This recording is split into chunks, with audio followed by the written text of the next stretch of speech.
Well, good afternoon, everyone. I'd like to call to order this January 16th meeting of the Pierce County Council. The time is 3:02 p.m. Madam Clerk, will you please call the roll? Councilmember Campbell. Here. Councilmember Krueger. Here. Councilmember Denson. Here. Councilmember Herrera. Here. Councilmember Hitchin. Here. Councilmember Morell. Here. Councilmember Mello. Here. You have 7 members present. We have all 7 members present and a quorum. That brings us to Section 3, our Pledge of Allegiance to the flag and our land acknowledgement. Please join us in listening to the land acknowledgement and Pledge of Allegiance to the flag, followed by a moment of silence dedicated to our men and women serving in our military overseas. We acknowledge that we are on the traditional homelands of the Coast Salish tribes. Coast Salish people have lived on and stewarded these lands since time immemorial, and continue to do so today. We recognize that this land acknowledgement is one small step toward true allyship, and we commit to uplifting the voices, the experiences, and histories of the indigenous people of this land. I'd like to invite all who can stand to please do so for the Pledge of Allegiance to the flag, and remain standing for a moment of silence. I pledge allegiance to the flag of the United States of America, to the republic for which it stands, one nation, under God, indivisible, with liberty and justice for all.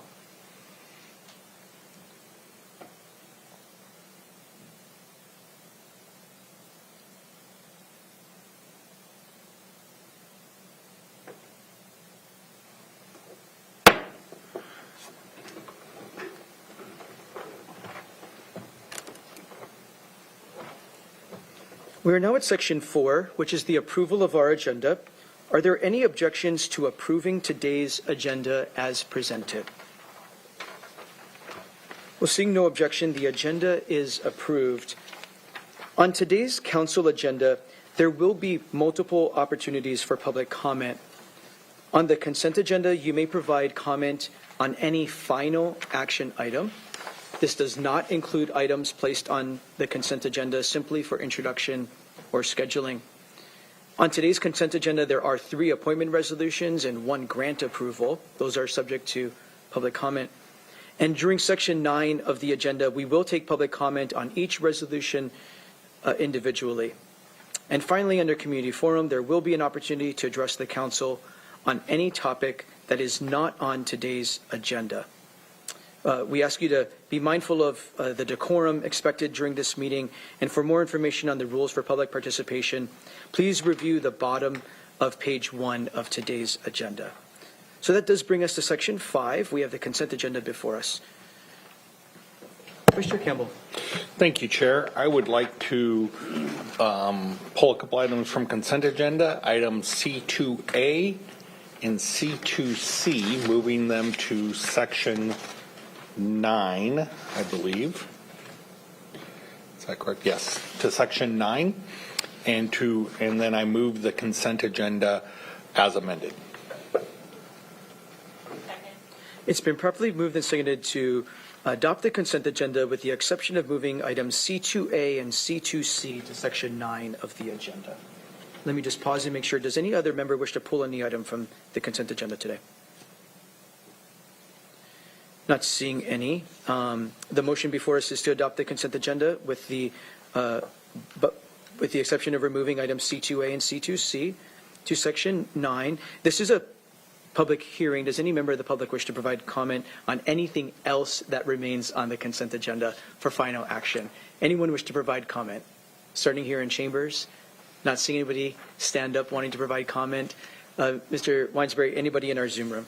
Yes, sir. For any members of the public who wish to provide comment on any final action item, press the raise hand icon of Zoom or *9 on your telephone keypad. No hands at this time, Chair. Seeing no hands, we'll close the public hearing, bring it back to the council. Madam Clerk, will you please call the roll on the consent agenda? Councilmember Krueger. Aye. Councilmember Denson. Aye. Councilmember Herrera. Aye. Councilmember Hitchin. Aye. Councilmember Morell. Aye. Councilmember Campbell. Aye. Councilmember Mello. Aye. The result of the roll call vote is 7 ayes and 0 nays. On a vote of 7 ayes and 0 nays, the consent agenda is adopted. There are no messages from the executive, our judges, or prosecuting attorney today, so that does bring us to Section 7, proclamations, recognitions, and awards. Our first proclamation today recognizes the 2024 Washington State Superintendent of the Year, Dr. Lori Dent. I would like to invite Dr. Dent to the podium, along with any other of her esteemed guests to join her. We would invite you to the podium, Dr. Dent, as Councilmember Morell reads this proclamation into the record. So please come forward.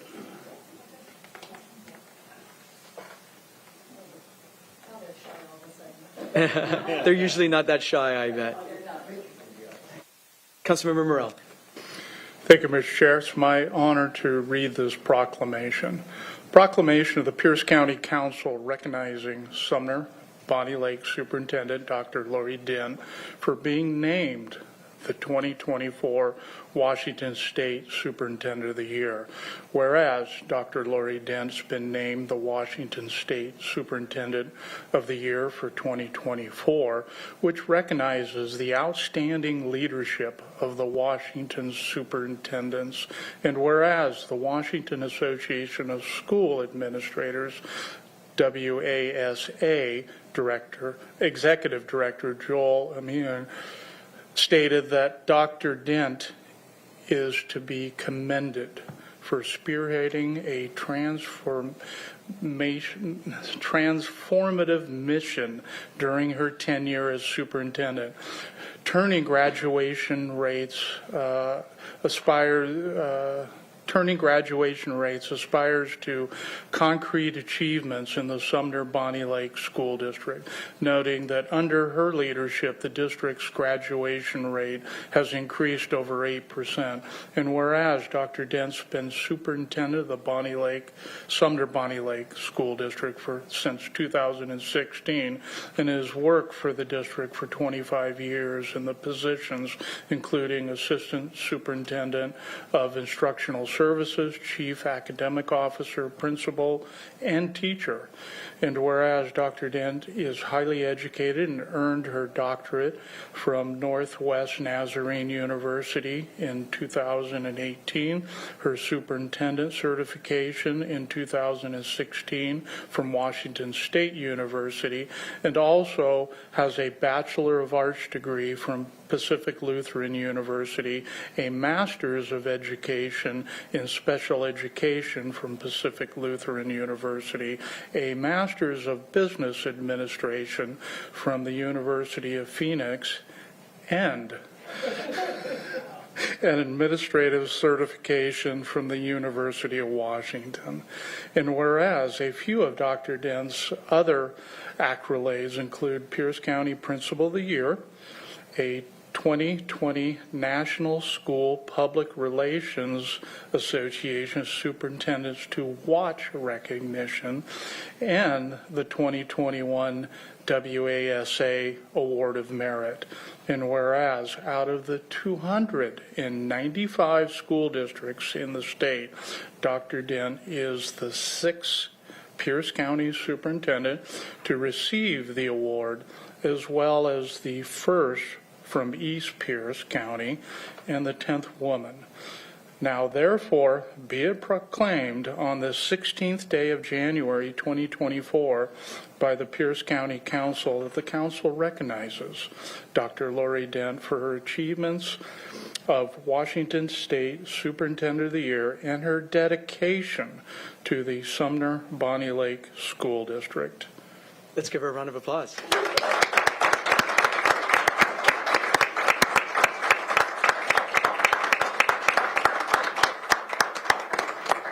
Thank you so much, Councilmember Morell. Dr. Dent, we would love to hear some remarks from you. I would love to say something. So when Councilmember Morell said outstanding leadership, that's exactly what's next to me.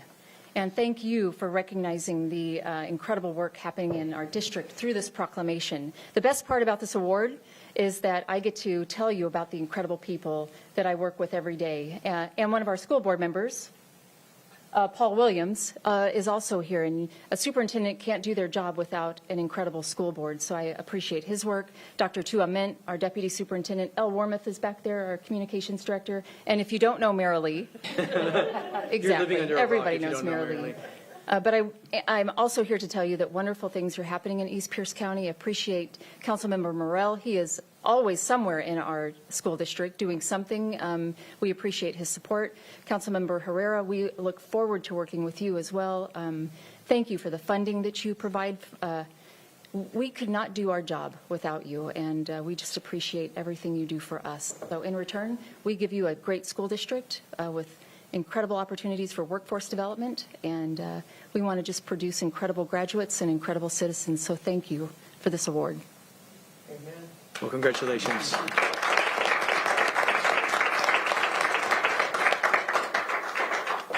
Dr. Dent, before we invite you up here to take a photo with you and commemorate the moment, I'd like to open it up to my colleagues to see what further remarks they might have. Councilmember Herrera. Thank you, Chair. And I just wanted to say thank you for what you do. It's absolutely something that probably comes from the heart. And you did talk about your team that you have, that great leadership team, but it takes a person to have that collective. You could be a person that no one wants to work with, but it does start with you. And it's character, it's your longevity in the school district. People know who you are, and what your values are, and people want to work for you. So with that combination, you're well deserved, and for the accomplishments you've done for our area. So, and it comes down to our kids, right? So, and the 8%, that's pretty good. So. Thank you for what you do. Thank you for your team that backs you, and thanks for being here. Thank you, Chair. Thank you. Other remarks? Councilmember Hitchin. Thank you, Chair. Dr. Dent, thank you. I'm going to acknowledge and thank you personally as an educator who was working with other educators during COVID. Your leadership in your district really stood as a beacon of how we can engage with our youth and community. And you pass that along to your staff, you pass that along to your families, and it really shows. So thank you for that leadership. And you made some big, bold statements, and you fought for what you thought was right in your community. And I just really want to acknowledge and thank you, because you could tell when you talked to other educators that it was just, they felt appreciated and acknowledged in the work they were doing, which was not the case everywhere. So thank you. Thank you, Chair. Thank you. Councilmember Morrell. Thank you, Mr. Chair. Dr. Dent, looking back on when I first started, you were the first superintendent to reach out to me, and I still remember going to your office. And one of the unique things about Dr. Dent is she's actually runs with some elite athletes in Pierce County, and is quite the athlete herself, which leads to focus and discipline, which she lives her life around. And for me, that was great. But one of the things that got my attention, she was the only person I think I've ever seen that has a stand-up computer station with a treadmill underneath. And I thought that was great. I appreciated that. But I think, as Councilmember Hitchens said, your ability to navigate through hopefully a once-in-a-lifetime event, which was the pandemic, and the challenge that your team had to deal with, and always having a heart for your students, and being very concerned about the isolation that they were going through. And so for me, I am a better person just for knowing you and watching you. And, you know, Sumner School District, before it was Bonnie Lake School District, you know, I was a Sumner Junior High Bobcat. Amazingly, I made it out of 9th grade. Don't know how. But the other note is that my class is the only state football team to make it to the final and become the state championship, which is in '77 at the Kingdom. And so all my friends were on that team. And unfortunately, I wasn't able to participate. But anyway, I've got a heart for Sumner and, of course, the Bonnie Lake area, and the work that your team does is amazing. And now that I get to share you with Councilmember Herrera is great. But just the model that you put forward, the example within the education system, like I say, I'm honored just to know you as a person. Thank you, Mr. Chair. Thank you, Councilmember Morell. And thank you, Councilmember Morell, for making sure that the County Council took the opportunity to pause and recognize the amazing achievements of Dr. Dent and her leadership in the Sumner Bonnie Lake School District. Really appreciate you bringing this forward. And he talks about Sumner Bonnie Lake all the time. He's very, very proud of the work you and the kids and staff at Sumner Bonnie Lake are doing, and we know why. So thank you, Councilmember Morell, for being such a champion for kids and families. Thank you for having a great relationship with your school board. Thank you, school board, for believing in such amazing talent and supporting such amazing talent like this. Sir, please come to the podium. Like each of you guys have recognized, nobody in the Sumner Bonnie Lake School District works as hard as Dr. Dent. Nobody outworks her. And then the grace and kindness she shows to staff and students and the community, that's why we're here today. So thank you very much, Mr. Morell, for recognizing and everybody else Dr. Dent's work. And could we just ask you to say your name for the record so we can It's record it? Paul Williams, School board member. school board member. Do I need to say where I live? You don't have to. Okay. Well, Lake Taps area. Thank you very much. Well, again, thank you. It does take a board who's serious about education, who's serious about helping make sure that kids and staff wake up every day to be able to succeed. You can't do the work without a school board that is focused and supporting you to make the right decisions. She probably could. But congratulations. This is a huge accomplishment. There are so many school districts doing amazing things, and you're truly a standout. So we would love to invite you up here to take a picture with us. Come on up.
Thank you again for allowing us to celebrate you and your fine achievements, Dr. Dent. And again, thank you to the staff and families who support the extraordinary work of our superintendent there. Next, the council would like to proudly honor and congratulate Michaela White for her exceptional athletic and academic achievement. With Michaela today is her Taekwondo coach, Daniel Ramirez, and her parents, Frank and Colleen White. I'd like to invite Ms. White to the podium and your family and coach to stand behind her. So please come to the podium as Councilmember Kruver reads this proclamation, this recognition into the record. Councilmember Kruver. Thank you, Chair. I, too, am honored to read this. This is exciting moments.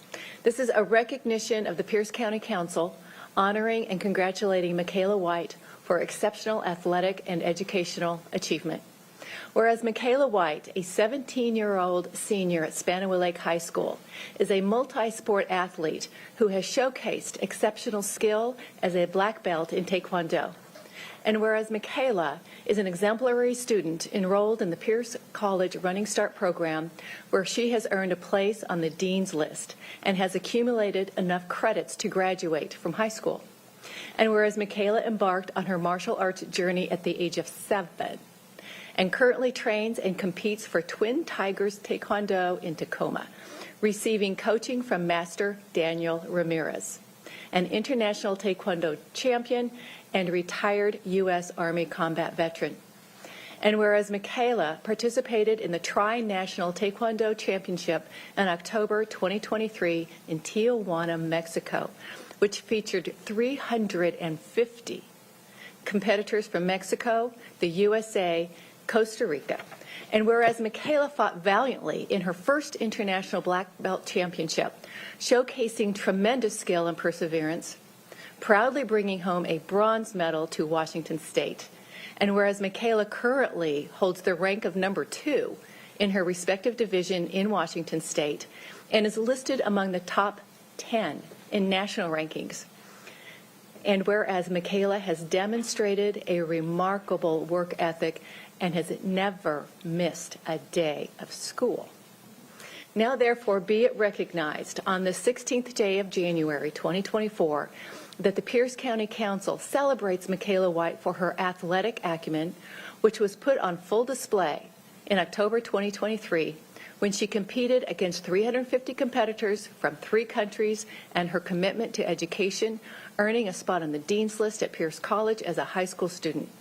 We express our deep admiration for Michaela White for these remarkable achievements and extend our heartfelt wishes for her continued success in the arena and the classroom. Let's give her a round of applause.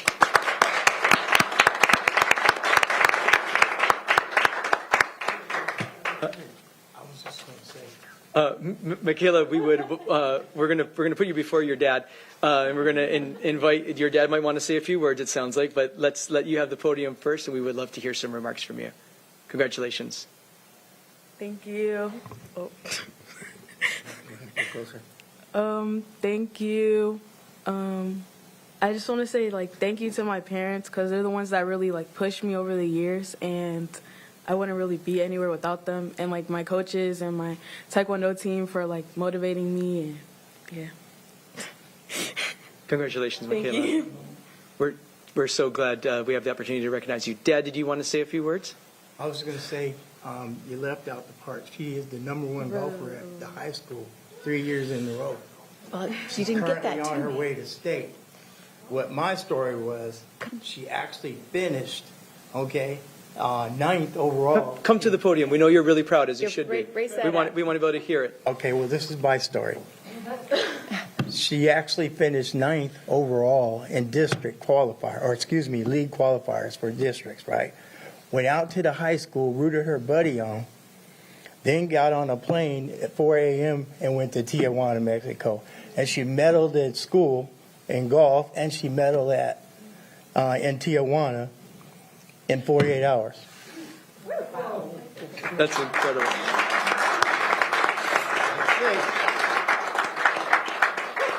Yes, I am proud. You're rightfully very proud, Dad. It's intense.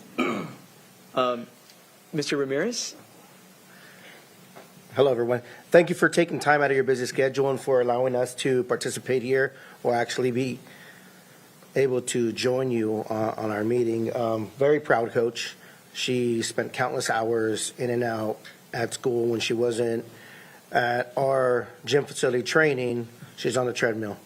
Calling in, Coach, I'm doing this. Coach, I'm doing that. I'm following our training program.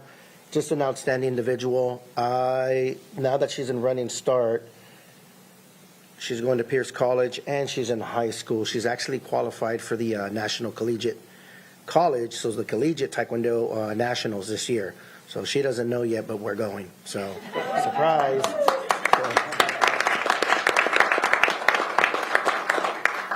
So thank you again. Thank you for honoring her. She's an amazing individual, and I love having her at my gym, and I couldn't ask for a better student. So thank you, Michaela, and thank you, everyone. Thank you again.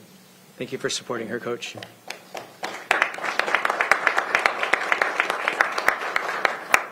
Now there will be an opportunity for further remarks by the County Council. We're going to begin with Councilmember Krueger. Well, thank you, Chair, but I did have a couple of questions I wanted to ask Michaela first. Because at age 7, what got you interested in this?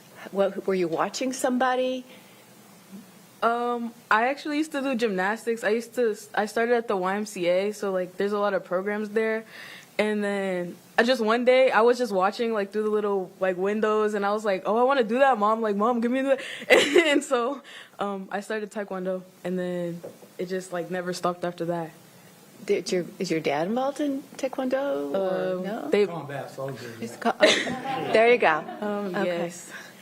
Well, so we're doing remarks now? Yes. Because I also was wondering, what's a day in your life look like? Because if you didn't miss school and a dean's list and working out, did you sleep?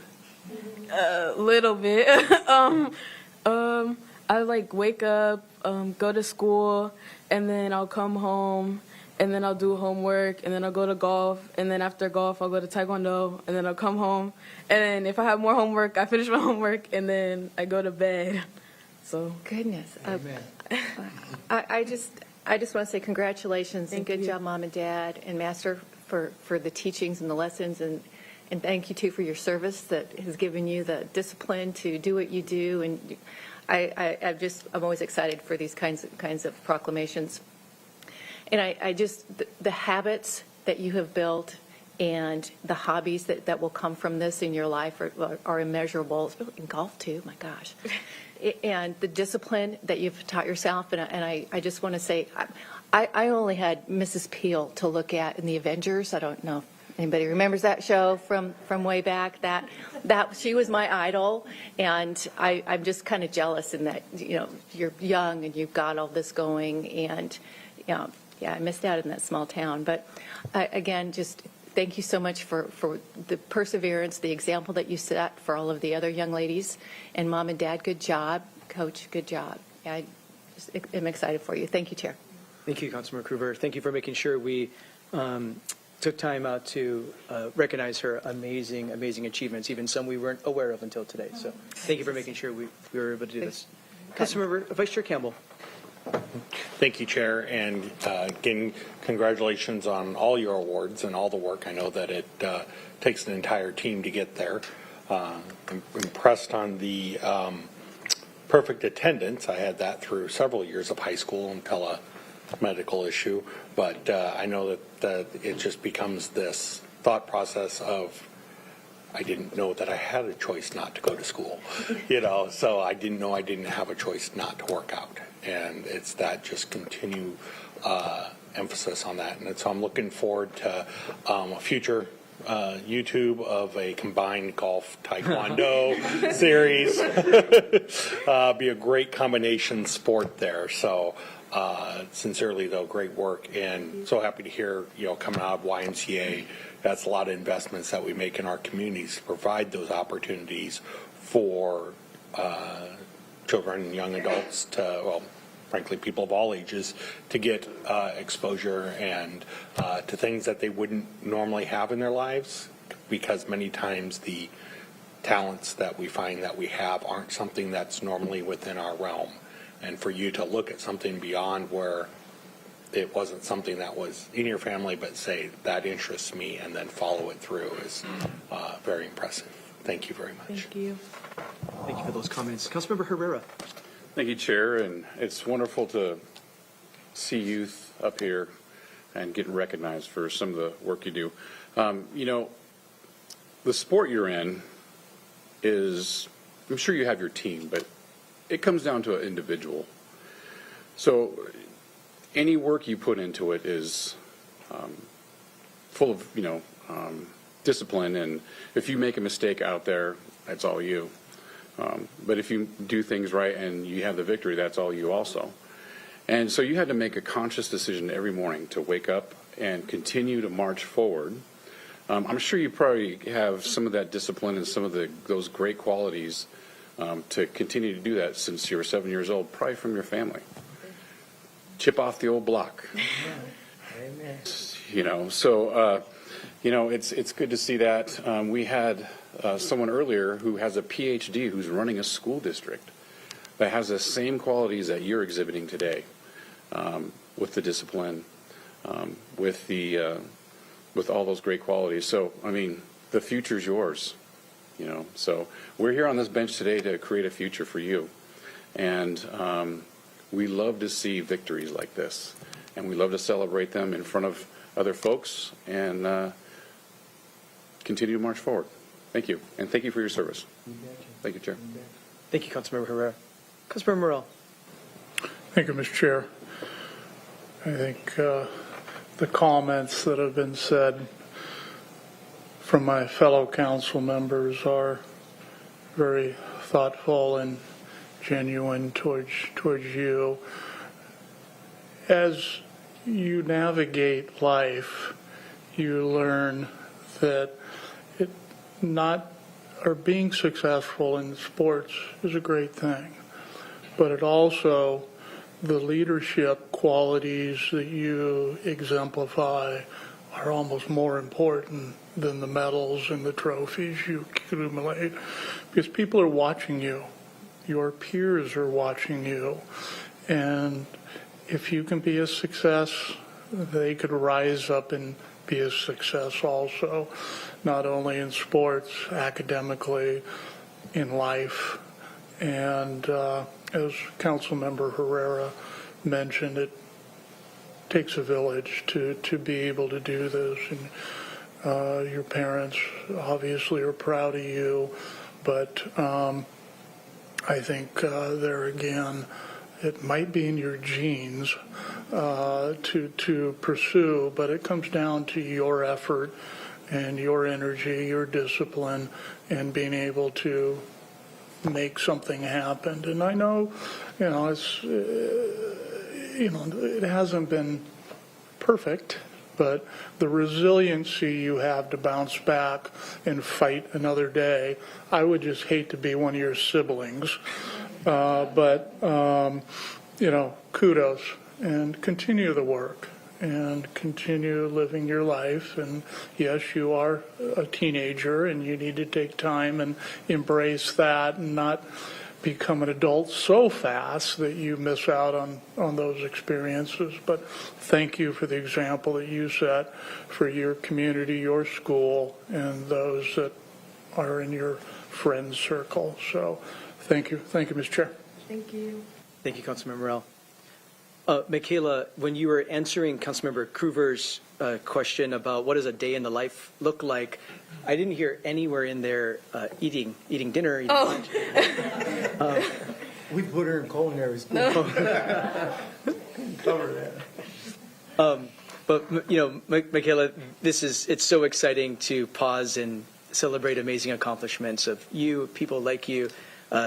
There's so much challenge going on in the world, so much darkness in the world. So much of that gets our attention, but there is so much optimism and so much hope and so many great things happening in this community, and being able to pause and showcase your achievements is a real joy for this council. So we're so proud of you.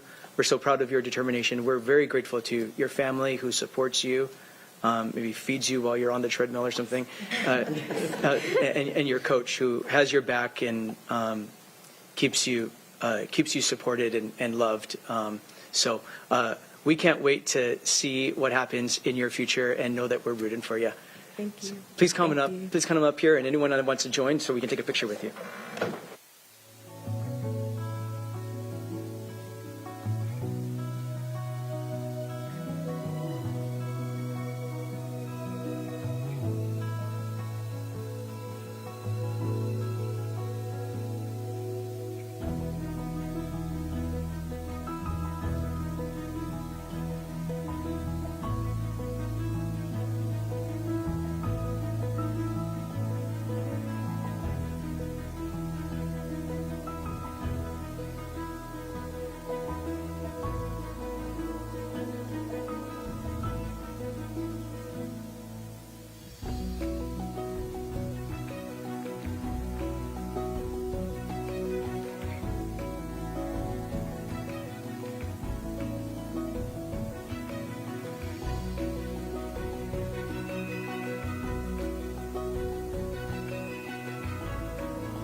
Well, thank you again to our many guests who made it down here and gave us an opportunity to showcase some of the very best of Pierce County. We're going to come back to the items that we pulled from our consent agenda and bring us to item C2A, which is Resolution 2024-106. Vice Chair Campbell for a motion. Thank you, Chair. Sorry, trying to find it here on the agenda. Let's be C2A. All right. I move proposal number R, 2024-106. It's been properly moved and seconded that we adopt Resolution 2024-106. Madam Clerk, please read the title into the record. Proposal number R 2024-106, a resolution of the Pierce County Council confirming the appointment of one new member, Michael Cheong Lin, to the Pierce County Veterans Advisory Board. Thank you. Michael, we would welcome you to come to the podium and introduce yourself briefly and share briefly why you wish to serve. Thank you for making time to be with us. Good afternoon, council members and chair. Thank you for your time today. As you know, I'm a U.S. Army veteran. I'm also the Director of Diversity, Equity, and Inclusion at Umpqua Bank, just down the street, Columbia Banking Systems. I'm very pleased to spend my work days on behalf of veterans across the country in order to help ensure that they have access to the benefits that they deserve financially, as well as ensuring that our associates that work for the bank also understand how they can be best supported in forming their families and in being able to create the homes that they wish to. My desire to work on your behalf and on behalf of veterans on this Veterans Advisory Board comes from a tradition of service in my family going back to the 1860s. For me, duty and service means everything. And it's my hope that I can leverage my experiences and the resources at my disposal, as well as those that are available to the county, to the state, to the federal government, to help ensure that veterans in Pierce County, at JBLM, and folks that are looking to move into our county see Pierce County as a destination of choice to move to build their homes, to build their families, and as well as to grow their businesses. Thank you. Thank you so much for making yourself available and your willingness to serve. Are there questions or comments for Michael? We'll start with Councilmember Denson. Yes, thank you, Chair. And thank you so much, Mr. Cheong Ling, for volunteering for the Veterans Advisory Commission. Given your background, you've got so many amazing skills to bring to Pierce County. I know you've lived in some different parts of the country as well, and a lot of people, a lot of veterans choose to make this area home, whether it's Pierce County or Kitsap County, after having served a tour of duty here. And I think now that you're living here in Tacoma in District 7, which I'm very proud of, you'll learn to appreciate why that is. And you've got such a great perspective to be able to welcome these families in. And with your service on the Pierce County Veterans Advisory Commission, you'll have all of the skills and information to make sure that we are providing these veterans and their families the services, the programs that they need and deserve. And if there's things that we're not doing at the county, we want to know about that so we can improve our services. We have so many veterans, not only in the JBLM area, but throughout the county. And they are just amazing community members. They're amazing citizens. They're so just a wealth of resources for us on our boards and commissions. And we really welcome your voice and welcome you to Pierce County. Thank you. Thank you, Councilmember Denson. Further questions or comments before we open this up for a public hearing? Vice Chair Campbell. Thank you, Chair. I think 9 of my 10 comments were just covered by Councilmember. No, thank you, Councilmember Denson. Deep appreciation. Kind of a follow-up question. You said you work with Umpqua Bank and their diversity, equity, and inclusion. And how do you see bringing that to this board and how it would benefit the county as a whole? The best thing about it is that I'm not working by myself. With the military resource group that we are putting together, that we are growing, led by an executive sponsor that is a member of our executive leadership team, we have a lot of resources in terms of not just financial resources, but also people experiences that allow us to help the county make the best informed decisions in order to support veterans. So my work at the bank allows me to leverage resources to make connections and to ensure that things that are good for veterans at Umpqua Bank are also good for veterans all across Pierce County. Thank you very much. Thank you for applying. Thank you. Councilmember Herrera. Thank you, Chair. Thanks for stepping up. It's important work. As you know, this county has lots of veterans here, and we've got a lot of issues that need to be worked through, and it's important work. I served on this board for over 5 years, and there's been some great people from very different areas. You're going to add to that group that helps all our veterans that live here. So appreciate you stepping up. I mean, I'm sure there's a lot of other things you could be doing, but appreciate you stepping up, and go Army. Thank you, Chair. Thank you, Councilmember Herrera. I don't see any other hands, so we do have to do a public hearing, as we always do on all final action items. So this is a public hearing on this appointment to the Pierce County Veterans Advisory Board. Anybody in chambers wishing to provide comment on this appointment? I'm not seeing anybody race to the podium. Mr. Weinsberry, anybody in our Zoom room? Yes, sir. For any members of the public who wish to provide comment on proposal number R 2024-106, press the raise hand icon on Zoom or *9 on your telephone keypad. And there is no hands at this time, Chair. Seeing no hands, we'll close the public hearing, bring it back to the council. Are there final remarks by council members? Councilmember Morrell. Thank you, Mr. Chair. District 7, huh? Well, maybe once you get the lay of the land, District 1 might be more appealing. But anyway, thank you. Appreciate it. I love the rivalry, the friendly rivalry. Any other final remarks? Well, Mr. Chiang Lin, thank you so much. It's clear from reading your written materials, getting a chance to meet you today, you're going to be a great asset to our veterans and our Veterans Advisory Board, and we're so grateful for your expertise and your willingness to bring your skills to bear here. So thank you. Madam Clerk, will you please call the roll on Resolution 2024-106? Councilmember Denson. Aye. Councilmember Herrera. Aye. Councilmember Hitchin. Aye. Councilmember Morrell. Aye. Councilmember Campbell. Aye. Councilmember Kruger. Aye. Councilmember Mello. Aye. The results of the roll call vote is 7 ayes and 0 nays. On a vote of 7 ayes and 0 nays, the resolution is adopted. We now have Resolution 2024-110 before us. Vice Chair Campbell for a motion, please. Thank you, Chair. I will move proposal number R 2024-110. Yes. Second. It's been properly moved and seconded that we adopt Resolution 2024-110. Madam Clerk, please read. Proposal number R 2024-1110. Excuse me, 110. Yes. A resolution of the Pierce County Council confirming the appointment of one new member, Catherine Satava, to the Pierce County Arts Commission. Thank you so much. Catherine, thank you so much for being with us. Please come to the podium.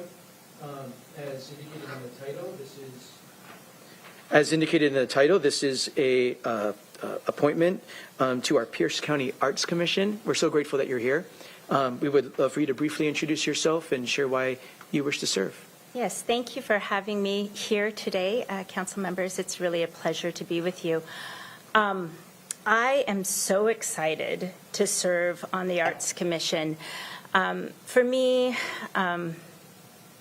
the arts are the way we preserve culture and perpetuate the vibrancy of our communities. And so it's essential that the funds that we share with those artists in our community be provided in an equitable way and that really honor just the vibrant tapestry of our greater community. And so it really is an honor for me to serve in this manner.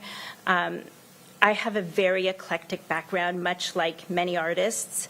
I am a fellow with the city of Tacoma. I am a flight attendant working with our hometown airline. I sing and gig like so many artists, and I am a realtor. And I work specifically with BIPOC communities in land acquisition, land trusts, agricultural conservation, farming, do a lot of work around kind of farm advocacy. So I have this really strange, awesome background, but it's perfect as an artist. It's perfect for this kind of representation of our community. And so it's really, really exciting for me to serve District 4 in this manner. So thank you. Oh, and I did want to say that my sorority, Zeta Phi Beta Sorority Incorporated International, is celebrating 104 years today. It's our Founders Day. And one of our principles is service. And so I hope I'm making my sisters proud. Clearly you are. Thank you so much for introducing yourself and sharing why you wish to serve. Are there questions for Catherine before we open this up for a public hearing? Councilmember Herrera. Thank you, Chair. It's just a comment. You did say it, that the arts is a reflection of a community. Cultures, we judge past cultures by their art because that's what's left. So it's really important work, and it seems like you absolutely understand that, and thank you for stepping up and recognizing that. Peter. Thank you. Vice Chair Campbell. Thank you, Chair. Thank you very much for applying. Always happy to have people on our Arts Commission that are working artists, even if you're working in many disciplines at once. Double checking my numbers here, in 2022, arts and culture industry in Tacoma was a $163 million industry, Yes. meaning far more than that in Pierce County. I don't have the Pierce County numbers. How do you see arts and culture as being an economic driver in this county? Oh, it most definitely is an economic driver. Every arts activity has a ripple effect. So when somebody comes and enjoys a museum or a show anywhere in any of our communities, it has a ripple effect in the sense that restaurants are then utilized, and coffee shops and bars and Ubers and Lyfts and all of the things that support the art industry. It's really essential to recognize how important our arts are as an economic driving factor. And then also, I think it's interesting what you said, Councilmember Herrera, that the arts is what is left of a culture, our ancient cultures. It's so essential that we preserve our arts now because they follow the lines of displacement. So when communities are displaced and there aren't homes, affordable places for them to live, those industries leave as well. So the arts leave, those businesses leave. So part of cultural preservation and funding artists it's just essential. It's very intertwined to our economic status, and really it makes our communities a place that we want to live. Without the arts, the world is very dull. And if I may, one more, love that answer. I remember back in 2010, 2011, when the arts budgets in Tacoma were cut to like a half-time employee, and the economic impact at that point was 10 or 20 million in the city. And then it was intentional investment in that and by the business community and such that's got it up to the 163 million, but it still remains pretty focused in Tacoma. Yeah. And parts because, voters have approved their own tax to support arts and culture in Tacoma. As the Pierce County Arts Commission, how can we spread that to the greater Pierce County area, because people in our suburbs deserve the same access to the benefits of arts and culture that have been afforded to those in the city? Yeah, that is such a great question, and I can't even say that I have an answer to it. What I can say is that kind of equitable disbursement of funds that we do have to support the arts needs to focus in all the communities in an equitable way, not just racial demographics, but the communities themselves, so that artists are being supported in every area. And I really do look forward to expanding the efforts of the Arts Commission in any way that I can, so that the reach is greater, and that the support we give is greater. I enjoy bringing a critical eye that is set on possibility. So while I can be critical, it's always about what's possible. What could we do? What if? That's kind of a continuous improvement adage, I think, just how could we make this more expansive? How could we stretch these dollars further, and how could we bring more money into our community to support this great work that's being done? Artists need to have livable wages, and so they come to city centers where there's a lot of support for the art to have more livable wages, and it's not that livable here in Tacoma. So I think there's just so much work to do, and I really am excited to get my hands dirty and see what kind of good trouble I can make. Thank you. I think you're going to make an excellent addition to our Arts Commission. Thank you. Wishes. Thank you, Chair. Thank you, Vice Chair. Great questions. Any other questions before we open this up for a public hearing? Thank you. We do have to do a public hearing, as we always do. So this is a public hearing. Anybody wishing to provide comment on this appointment to Pierce County Arts Commission, come to the podium, state your name for the record. I don't see anybody in chambers. Mr. Weinsbury, anybody in our Zoom room? Yes, sir. For any members of the public who wish to provide comment on proposal number R 2024-110, press the raise hand icon in Zoom or *9 on your telephone keypad. And we have no hands at this time, Chair. Seeing no hands, we'll close the public hearing, bring it back to the council. Are there final remarks by council members? Councilmember Denson. Thank you, Chair. I echo all of the comments, so I won't say too much, except that your background is just so amazing. It's so interesting, and it does really, that wealth and that richness really is perfect for an artist, and so reflective of so many different areas of your life, are reflective of our community. I just wanted to say that I would love to connect with you about your work with agriculture. And when you're done with the Arts Commission, maybe think about our Conservation Futures Citizens Advisory Board, which has a component that really focuses on preserving farmland in Pierce County. But I'd love to just pick your brain about that sometime anyway. And your work in that area is so important. It's very exciting. Yeah. Very art-centered work. Oh, yes. All right. Yeah. Well, thank you so much. You're welcome. Thank you. Well, Ms. Satava, it is so clear why you were appointed by the executive and why we're so pleased to have you before us for confirmation today. Very proud she's from District 4. Right, Councilmember Morrell? Remember, we got to vote on that. In all seriousness, so it's amazing to have someone of your skill level, your background, to serve with us. So we're very grateful for that. I too enjoyed reading your background, but your answers to Vice Chair Campbell's questions about why you want to serve and why you think it's so important to the vibrancy of our communities, protecting culture, to our economic development. Since we have you and the lead staff of the Arts Commission here, I also just wanted to also leave you with, and I know you agree, but it's all those things and then some. It's also about public safety and making our communities stronger and safer. Vice Chair Campbell, during our budget development, advocated for a new program, a mural program, that our Arts Commission is going to take the lead on advising and implementing, because we see public art, things like murals, where we can pay artists living wages to do placemaking, put murals up where there's probably repetitive graffiti, and places that just don't make people feel safe, to turn them into beautiful places of community gathering and make them safer, more attractive, cleaner.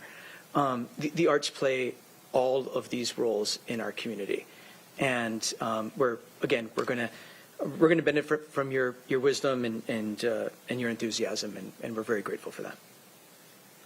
Madam Clerk, will you please call the roll on Resolution 2024-110? Councilmember Herrera. Aye. Councilmember Hitchin. Aye. Councilmember Morrell. Pass. Councilmember Campbell. Aye. Councilmember Krueger. Aye. Councilmember Denson. Aye. Councilmember Morrell. Aye. Councilmember Mello. Aye. The result of the roll call vote is 7 ayes and 0 nays. On a vote of 7 ayes and 0 nays, the resolution is adopted. Congratulations. Thank you. We got to have some fun somehow. It's, yeah. There are no ordinances on our agenda today, so that does bring us to section, further business under section 9, resolutions, where we have proposal R 2024-105. Councilmember Hitchin for a motion. Thank you, Chair. I'd like to move R 2024-105. Second. It's been properly moved and seconded that we adopt resolution 2024-105. Madam Clerk, please read the title. Proposal number R 2024-105, a resolution of the Pierce County Council establishing the council's standing and select committees, naming the committee memberships and officers, and setting meeting times for standing and select committee meetings for 2024. Thank you. Ms. Long, to brief the council. Thank you. As stated in the title, this proposal names your standing and select committees, the committee memberships, and officers, and the meeting days and times. This is pursuant to the committee rules of the council that provide that the standing committees and the membership and days and times be adopted by the council no later than the fourth Tuesday in January of each year. And select committees may be created as the need arises. So all those things are contained in your Exhibit A to this resolution. They do reflect the current or the 2023 committee composition and meeting days and times. And I will note that there is one amendment. Thank you. Are there questions for Ms. Long before we offer amendment number 1? I don't see any. Vice Chair Campbell, to move amendment number 1, please. I move amendment number 1 to R 2024-105. It's been properly moved and seconded that we adopt committee amendment number 1. Ms. Long. Thank you. So this amendment would do two things, and it's all related to the Community Development Committee, which is shown on page 1 of your Exhibit A. It would change the name of that committee to the Community Development and Environment Committee, and it would flip-flop the chair and vice chair from what it was in 2023. So Councilmember Denson would be serving as chair under this amendment, and Councilmember Mello would serve as the vice chair. Thank you. Are there questions or comments about committee council amendment number 1? Councilmember Morrell. Thank you, Mr. Chair. Just in looking at this amendment, I have a problem with inserting a new title into the committee. As I discussed in study session, the environment could basically be every standing and select committee within this council, and I don't really think it is a good move to highlight it on a title when each one of the standing committees have scope of work in which they do, which the environment could be included underneath that, as well as every other standing committee. So I am not in support of calling out and changing the title to add the word environment. I have no problem with the structure of Councilmember Denson as chair and Councilmember Mello as vice chair. That's not the issue, but the issue is the title change of the committee. So I will not support this amendment. Thank you. Thank you, Councilmember Morrell. Councilmember Denson. Yes, thank you, Chair, and thank you to Council for considering this amendment. The environment is such an important issue for not only this county or this council, but for the county and for the community. It's something that I talk with people about every day. It's something when I ran for office, I heard it was probably the top 3 issue. I heard from folks in the community. So it struck me from the beginning that none of our committees really highlighted that issue. And to me, the names of our committees really call out what we see as priorities in this county, and they're all important, and there certainly are a lot of other issues that are embedded in our committee work, but the fact that we didn't have environment called out specifically within one of the committees really struck me as not being reflective of the issues that are really important to our community. I agree, and I'm really glad that the environment touches different committees, just like other issues like economic development. Infrastructure certainly does. Health certainly incorporates and touches a lot of different committees. But in my work on the Community Development Committee, I've experienced, many presentations on our sustainability plan.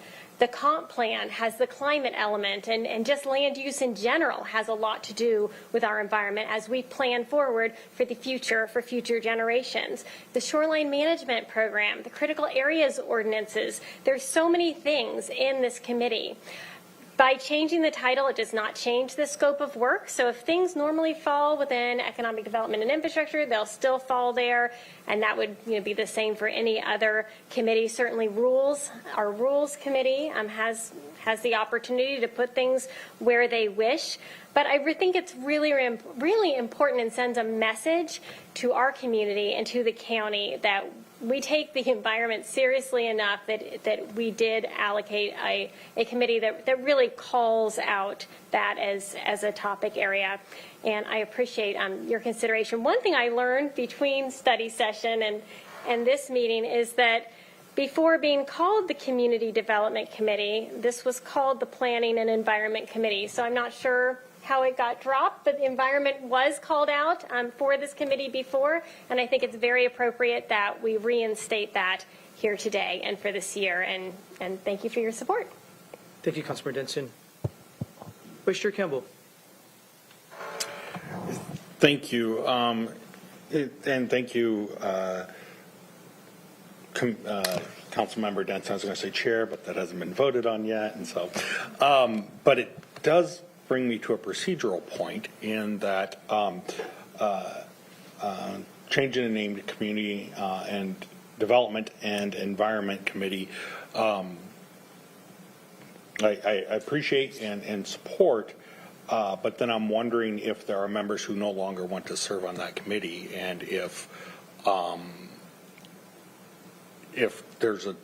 we don't get enough votes to redo the structure of the committee because this is all combined, then is it not a valid committee? Are the members not on the committee? Do we need to go back and reconsider who we're appointing to the committee if it's not something that is supported moving forward? And so I think I'm asking that more as a question across the body, because if it's not a committee that someone supports, do we want to continue to serve on a committee that we don't support? And I guess that's to other members up here. Thank you, Chair. Thank you, Vice Chair Campbell. Councilmember Hitchin. Thank you, Chair. I have 2 points to speak about in support of this amendment. One is a logistics thing. For a long time that we have a CDC, it's the Community Development Corporation, and it always confused me when we would talk about CDC on the council and CDC for the Community Development Corporation. We're trying to stand that up. So by doing this, it will be the CDEC, and you've solved that problem. So that's my logistics one. My second one is last year when we added health to the Health and Human Services Committee, we did that because when you started looking at what was on our agendas, what were themes that kept coming up, what was work from county staff that was coming through our committees, policy work that was coming through our committees, there was a lot connected to health. We started doing the Behavioral Health Advisory Board. We had lots of stuff going on with opioids, unfortunately. There was just a lot of health-related work. When you look at the work of the CDC over the last couple of years, you can see a kind of trend where there's more work coming before them related to the environment, whether you're talking about sustainability, you're talking about our comprehensive planning, you're talking about land use, you're talking about just preservation. And that's all environment. And so I think it makes a great deal of sense to add that to the title, not necessarily to the work plan, but just acknowledging that it is a topic that shows up repeatedly in themes across the bandwidth of the work that they're doing during that committee time. So in full support of this and also the changes, I think Chair Denson will do a fabulous job. So thank you. Thank you. Thank you. Councilmember Krueger. Thank you, Chair. This has brought out some interesting conversations and thoughts. I just want to say I agree. I think Councilmember Denson will do a great job, and I appreciate her being the chair and with Chair Mello going to the vice chair. My concern is this creates a deeper expectation, I think, of on the committee. We can say that, well, it's environment's in the committee, so therefore we want to point it out. Environment is in basically every policy within counties and state and throughout the country, for that matter. And focusing specifically on that, I think, takes away from the humanity. And to say that, well, maybe someone doesn't want to serve on the committee because they disagree with that, I think is kind of a far stretch. My concern is with the health being in every committee, there becomes the health and all policies, and that has created a growth in government. We have environment. Now, I believe that will, another situation comes up, well, it's going to go to this committee because it's environment, it becomes a bigger focus, and we are again growing government. I don't know that we have the financial capacity to do all that. So that's my concern on that. Again, I think it creates a bigger expectation on focusing on one thing when we have, many other things as well. It's a given. So I don't think changing it to putting it in here is necessary, and I too will not be supporting this. I love your enthusiasm. I get it. It's just different avenues of approach. Thank you, Chair. Thank you, Councilmember Krueger. Any other remarks? We'll take I will be supporting the amendment as I offered it. And thank you, Councilmember Denson, for bringing to the attention the reason to rename the committee. And more importantly, thank you for your willingness to chair the committee. It's a big year for the Community Development Committee. We're embarking on the once-a-decade update to the community comprehensive plan, which will be largely led by the Community Development and Environment Committee, soon to be called, I think. So I just appreciate your leadership and willingness to dig in and help lead the work. Further remarks, Vice Chair Campbell. I was waiting for you to go to public comment, but I realize this is an amendment, so there won't be public comment. I would like for everyone to reach in and pull out their Robert's Rules of Orders here, and I'd like to make a motion to divide the question. I'd like us to take individual votes on the two different elements in here because I think they are significantly different, and that way people can be fully supportive of some parts and not others. So my motion is to divide the question. Second. Properly moved and seconded to divide the question. Ms. Long, can I just call voice votes on the two different subject matters? Right. You can We'll begin with treat them as two separate. We'll begin with the first subject, which is to add the words "and environment" to the title of the Community Development and Environment Committee. And I would request a roll call vote on that. Okay, so that is the first question is to add the words "and environment" to the title of the committee. Madam Clerk, please take the roll. Councilmember Hitchin. Aye. Councilmember Morrell. Nay. Councilmember Campbell. Aye. Councilmember Krueger. Nay. Councilmember Denson. Aye. Councilmember Herrera. Aye. Councilmember Mello. Aye. The result of the roll call vote is 5 ayes and 2 nays. On a vote of 5 ayes and 2 nays, the amendment is adopted. So we will be calling it the Community Development and Environment Committee. The second question before us is to appoint Councilmember Robin Denson as chair and myself as vice chair of the Community Development and Environment Committee. It's been properly moved and seconded already. Ms. Long, is that accurate? Yes, it has been. Madam Clerk, will you please call the roll? Councilmember Morrell. Aye. Councilmember Campbell. Aye. Councilmember Krueger. Aye. Councilmember Denson. Aye. Councilmember Herrera. Aye. Councilmember Hitchin. Aye. Councilmember Mello. Aye. The results of the roll call vote is 7 ayes and 0 nays. On a vote of 7 ayes and 0 nays, that part of the amendment is adopted. So we do have Resolution 2024-105 before us as amended. This is a public hearing. Does any member of the public wish to provide comment on this resolution appointing members of the County Council to our standing and select committees and our leadership? If there's anybody in chambers, we ask you to come to the podium to state your name for the record. Don't see anybody. Mr. Weinsberry, anybody in our Zoom room? Yes, sir. For any members of the public who wish to provide comment on proposal number R 2024-105, press the raise hand icon in Zoom or *9 on your telephone keypad. And I see no hands at this time, Chair. Seeing no hands, we'll close the public hearing, bring it back to the council. Are there final remarks? I'll just state the underlying resolution as amended appoints members to all of our standing committees and select committee and the leadership to them all as well. And grateful to the committee chairs, especially, and committee chairs and vice chairs who take on the extra role of leading the committees, leading the work plan development, and helping guide the content and work for our standing and select committees. This is there's a lot of work to do, and grateful for the work of this council. Most of our work does work its way through our standing and select committees. So thank you to all of you for the work you're going to do and the focus you're going to bring in 2024. Madam Clerk, will you please call the roll on Resolution 2024-105? Councilmember Campbell. Aye. Councilmember Kruger. Nay. Councilmember Denson. Aye. Councilmember Herrera. Aye. Councilmember Hitchin. Aye. Councilmember Morrell. Aye. Councilmember Mello. Aye. The result of the roll call vote is 6 ayes and 1 nay. On a vote of 6 ayes and 1 nay, the resolution is adopted. That brings us to proposal number R 2024-108. Councilmember Denson for a motion, please. Thank you, Chair. I move proposal number R 2024-108. Second. It's been properly moved and seconded that we adopt Resolution 2024.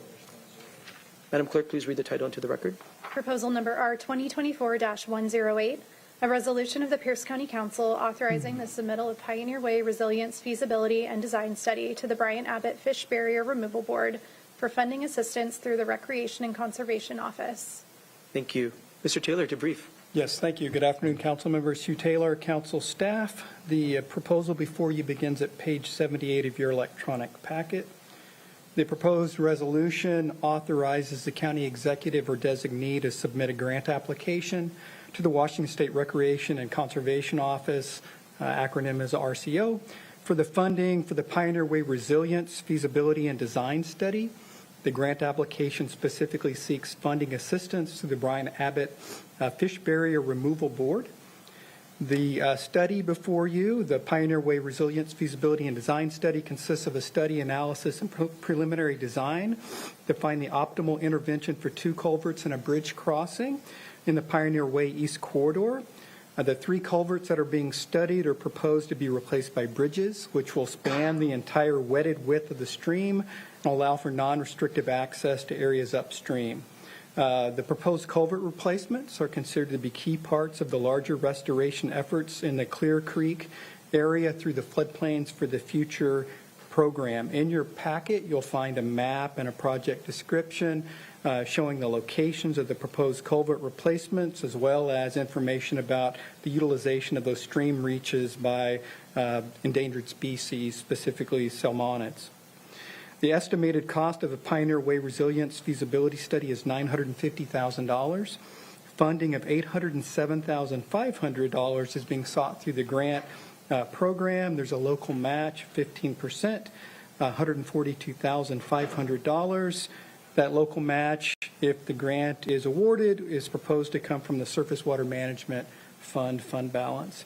We do have department staff available today. Specifically, Rebecca Lee is in your Zoom lobby, can help answer questions. I will note that the proposal before you is here for final consideration. There's no committee recommendation, as this proposal bypassed committee due to timing considerations related to the grant program itself. Lastly, I'll note there is one technical amendment at page 80 of your packet, and I can run through that when you're ready for me to do so, Mr. Chair. Thank you. Ms. Lee and Ms. Angove, thank you for making yourself available. Ms. Lee, do you have anything to add on behalf of the Planning and Public Works Department? Thank you, Chair. Actually, I have the project manager, Sean Goldsmith, in the audience, and I was wondering if you could promote him. We sure will. We'll promote. Thank you. He's active. He's being moved over right now. Here he is. Mr. Goldsmith, how are you today?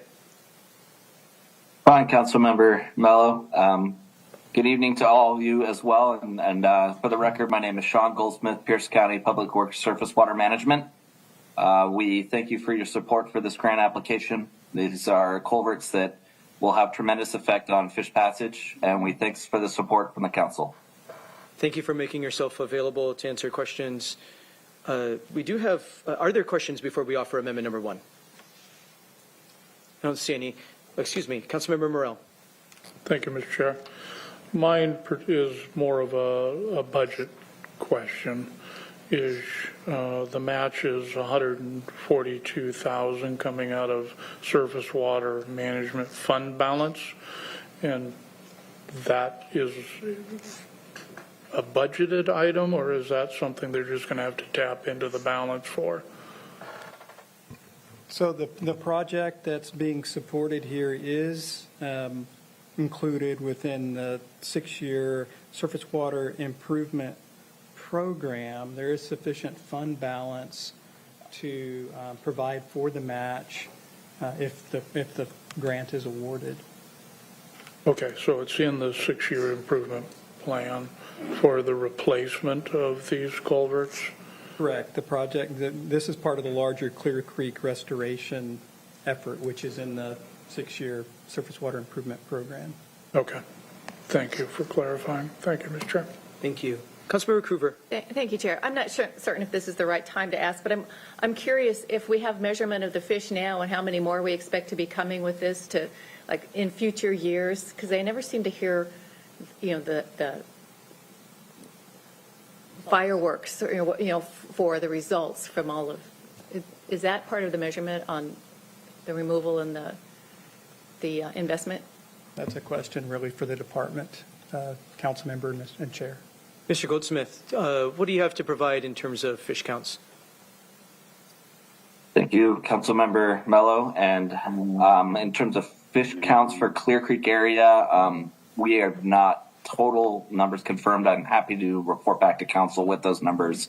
I'm happy to report that this project will be encompassing about 1.3 miles of stream acres that will be restored. It's vital habitat for 3 different types of ESA listed species. So it is a pretty important area of the Lower Puyallup watershed, and we're very excited to have this type of opportunity. Thank you. Thank you, Chair. Thank you. I would just add opening up fish passage is one very important element. The passageway is vital, but it's just one aspect to salmon recovery. There's habitat that needs to be protected and restored that is vitally important to fish health and recovery, water quality, the stormwater running off of our roads and lawns and rooftops all contribute to the water quality or lack thereof and the health of the stream and salmon recovery. So a lot of elements go into whether we're seeing higher or lower fish counts, but this is absolutely essential. If they can't get upstream, they can't get to spawning habitat. Councilmember Herrera. Thank you, Chair. And I'll speak a little bit on this on some personal knowledge of the area. This includes 3 different creeks, Clear Creek, Squally Creek, and Swan Creek, and they all merge into each other and feed each other. I think we talked about a couple months ago with the Chair and I think the Council about prioritizing some of the culvert money that we may be getting, and to make sure there's salmon in. There's some creeks that just don't have salmon anymore because they're so blocked up, and trying to improve some of the things. I know personally that Clear Creek, Swan Creek, and Squally Creek do have salmon that come back every year. I've witnessed them spawning there. We have king salmon there in Squally Creek, and in particular in Swan Creek. We have 3 different fish that go up there: silver, chum, and some kings do wander up there at some point. So this is part of a bigger project that is already kind of in the process of improving when it comes to the environment. And it's important to get this study in to make sure we do it right the first time as we improve this forward. But also there's outside partners that view this as a priority, and that's the Puyallup tribe. So it's kind of a win-win situation. We have fish there already, and we have bigger projects in the area, and we're getting all these creeks to be their best possible fish-bearing stream. So, thank you, Chair. Thank you, Councilmember Herrera. Vice Chair Campbell. Thank you. And I know when we're looking at culvert replacement. We talk about fish counts and the number of fish and returning the fish, and while that's important, that is not the sole benefit that we have when we do this. Having functioning streams that move in a more natural state help with not only salmon but other types of fish, aquatic bugs, the birds that feed off them, the plants that grow in streams that are more natural state versus ones that are in a more urbanized or directed state like you have with culverts. It builds, fish are a measure, and it's one that we can easily talk about, but there are actually hundreds of species of critters and flora and fauna of all types that see benefit when we're looking at this, and probably benefits that we don't even realize till we look back a few years from now. So greatly support this because it helps just the overall better functioning of a system. Thank you. Thank you, Vice Chair Campbell. I don't see any other questions at this time. Vice Chair Campbell, to move Council Amendment number 1, please. I move Council Amendment number 1 to R 2024-109. 108. It's been properly moved and seconded that we adopt Council Amendment number 1. Mr. Taylor. Thank you. So Council Amendment number 1 to Resolution R 2024-108 is a technical amendment. It corrects text in 2 recitals and then modifies Section 1 of the resolution for clarity. I'd be happy to answer any questions for you at this time. Thank you. We did discuss this and the necessity of this in study session. Are there any questions or comments about Council Amendment number 1? I don't see any. We'll take a voice vote on the adoption of Council Amendment number 1. All those in favor, please say aye. Aye. Aye. Opposed, nay. The amendment is adopted. We have Resolution 2024-108 as amended before us. We will open this up for a public hearing. Any member of the public wish to provide comment on this resolution? We ask you to come to the podium, state your name for the record. You have 3 minutes to make your remarks. Don't see anybody coming to the podium. Mr. Weinsbury, anybody in the Zoom room? For any members of the public who wish to provide comment on proposal number R 2024-108, press the raise hand icon on Zoom or star 9 on your telephone keypad. I see no hands at this time, Chair. Seeing no hands, we'll close the public hearing, bring it back to the council. Are there final remarks by council members? I don't see any. Thank you to the department for finding opportunities to pursue, in this regard, state grants to leverage local dollars and fulfill our obligations that we should be doing with or without those obligations. This is really important work that we're doing in partnership with others, and appreciate the department working so hard to bring state resources so that we can accomplish big things together. Madam Clerk, will you please call the roll on Resolution 2024-108? Councilmember Krueger. Aye. Councilmember Denson. Aye. Councilmember Herrera. Aye. Councilmember Hitchin. Aye. Councilmember Morell. Aye. Councilmember Campbell. Aye. Councilmember Mello. Aye. The result of the roll call vote is 7 ayes and 0 nays. On a vote of 7 ayes and 0 nays, the resolution is adopted. That brings us to Resolution 2024-109. Vice Chair Campbell for a motion, please. Thank you, Chair. I move Resolution R 2024-109. Second. It's been properly moved and seconded that we adopt Resolution 2024-109. Madam Clerk, please read the title. Proposal number R 2024-109, a resolution of the Pierce County Council authorizing the submittal of a grant application to the Recreation and Conservation Office for funding assistance from the Brian Abbott Fish Barrier Removal Board 2024 grant program. Thank you. Mr. Taylor to brief.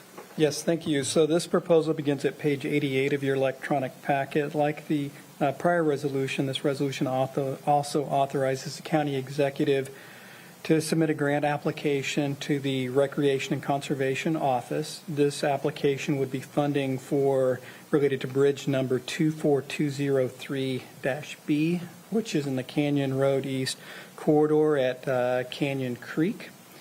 This grant application is also seeking funding assistance through the Brian Abbott Fish Barrier Removal Board.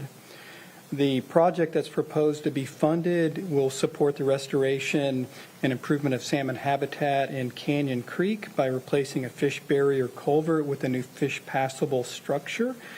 This project includes 3.2 acres of stream restoration, including 1.6 acres of wetland rehabilitation, and 1.6 acres of upland buffer, and some reinforcement of a soil slope. Work will occur in the existing public right-of-way, as well as on property adjacent owned by a private property owner. The project is, as I mentioned earlier, is located in the Canyon Road East corridor. It's just south of the city of Fife. One important note is that the proposed work that's included in this project has and currently is a component of the Canyon Road East Northerly Extension Project that's within our 6-year transportation improvement program. If this project is successful in receiving funding through the RCO, the project will be separated as a distinct project, distinctly separate from the Canyon Road Northerly Extension Project. So that would be a future item, but I just want to note that. In your packet, there's a detailed description of the project along with a map showing the specific location. The estimated cost of this project is $4,559,000. Funding of $3,850,000 is being sought from the Fish Barrier Removal Board. The local match is 15%, which is $709,000. That local match would be provided from real estate excise tax funds if the grant is successful. You do have department staff present today. We do have, I believe, Peter Lewis Miller and Clint Ritter available in the Zoom lobby to help answer questions.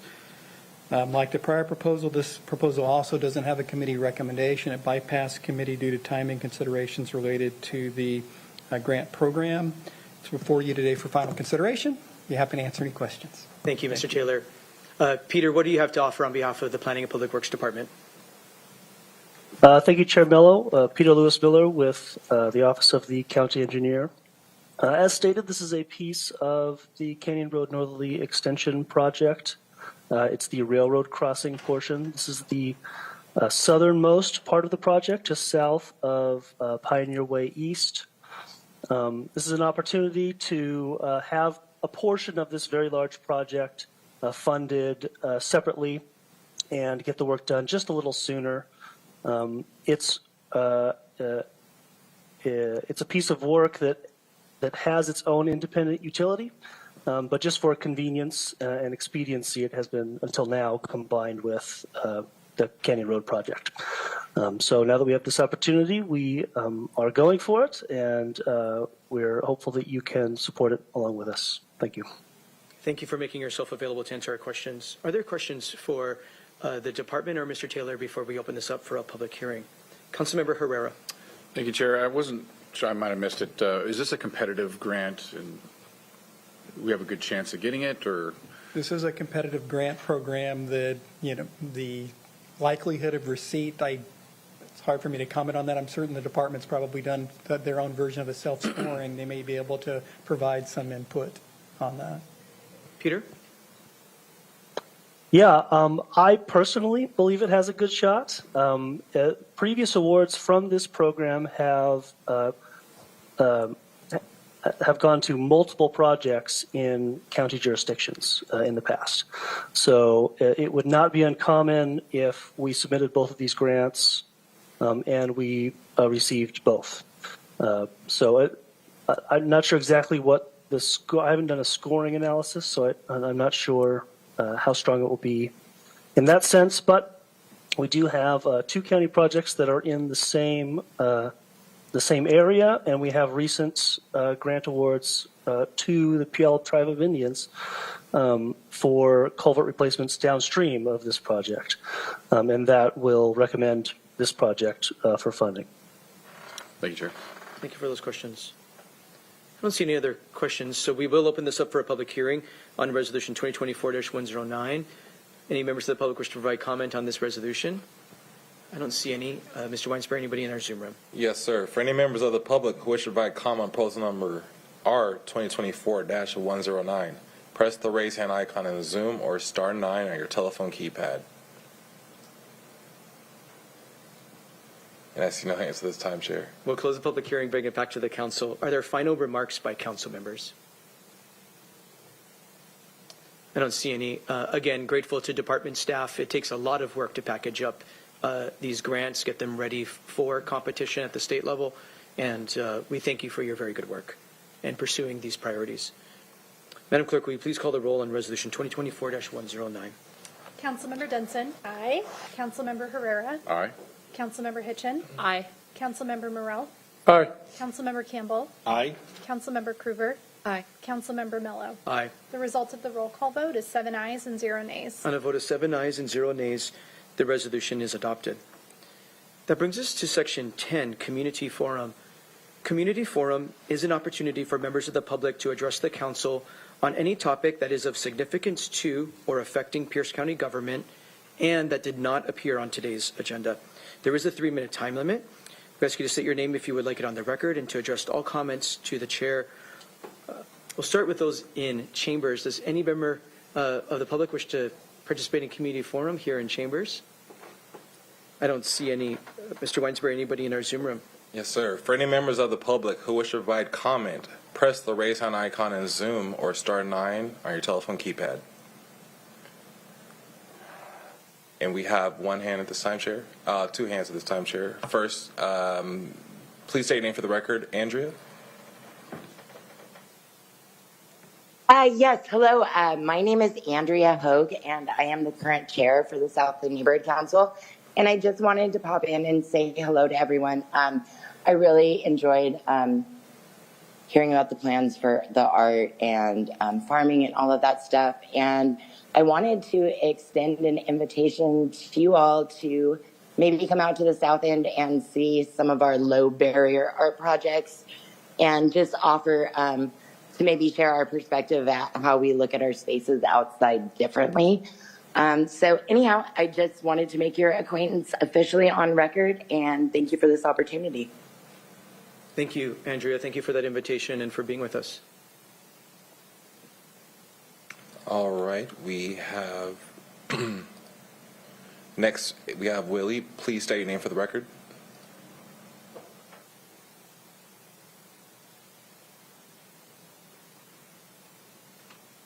Yes, good afternoon, Chair Mello and members of the council. My name is Willie Painter, Broadband and External Funding Manager with Lewis County Public Utility District.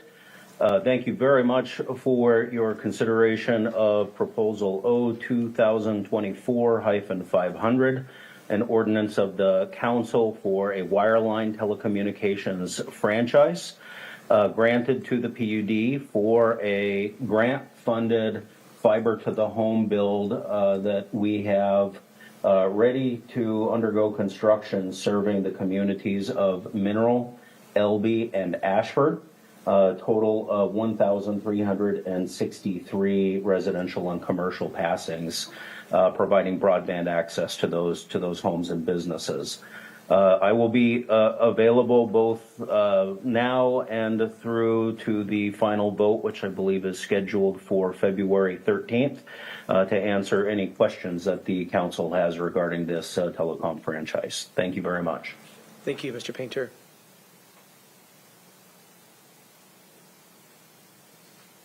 And we have no other hands at this time, Chair. Seeing no other hands, we'll close the community forum portion of our meeting and bring it back to the council.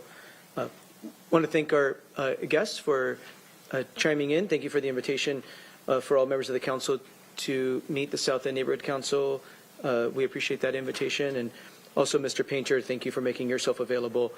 And as you saw earlier, we did schedule that wireline franchise agreement through our public process. So it'll go to committee shortly and up for final consideration mid-February, as you noted. So we're excited to bring more federal dollars to the region to expand broadband to more addresses. That brings us to Section 11, Other Business and Announcements. Is there any other business or announcements from council members? Well, I just wanted to make 2 brief remarks. One, as many of us noted last week, and as we proclaimed Martin Luther King Jr. Day, in Pierce County. Many of us were able to, I saw many of us at several different events yesterday. Thank you to the organizers to give us many opportunities to celebrate the life and legacy of Martin Luther King Jr. Day and recommit ourselves to that important work of service. So it was great to see so many folks at those celebrations and so many community members at the celebrations.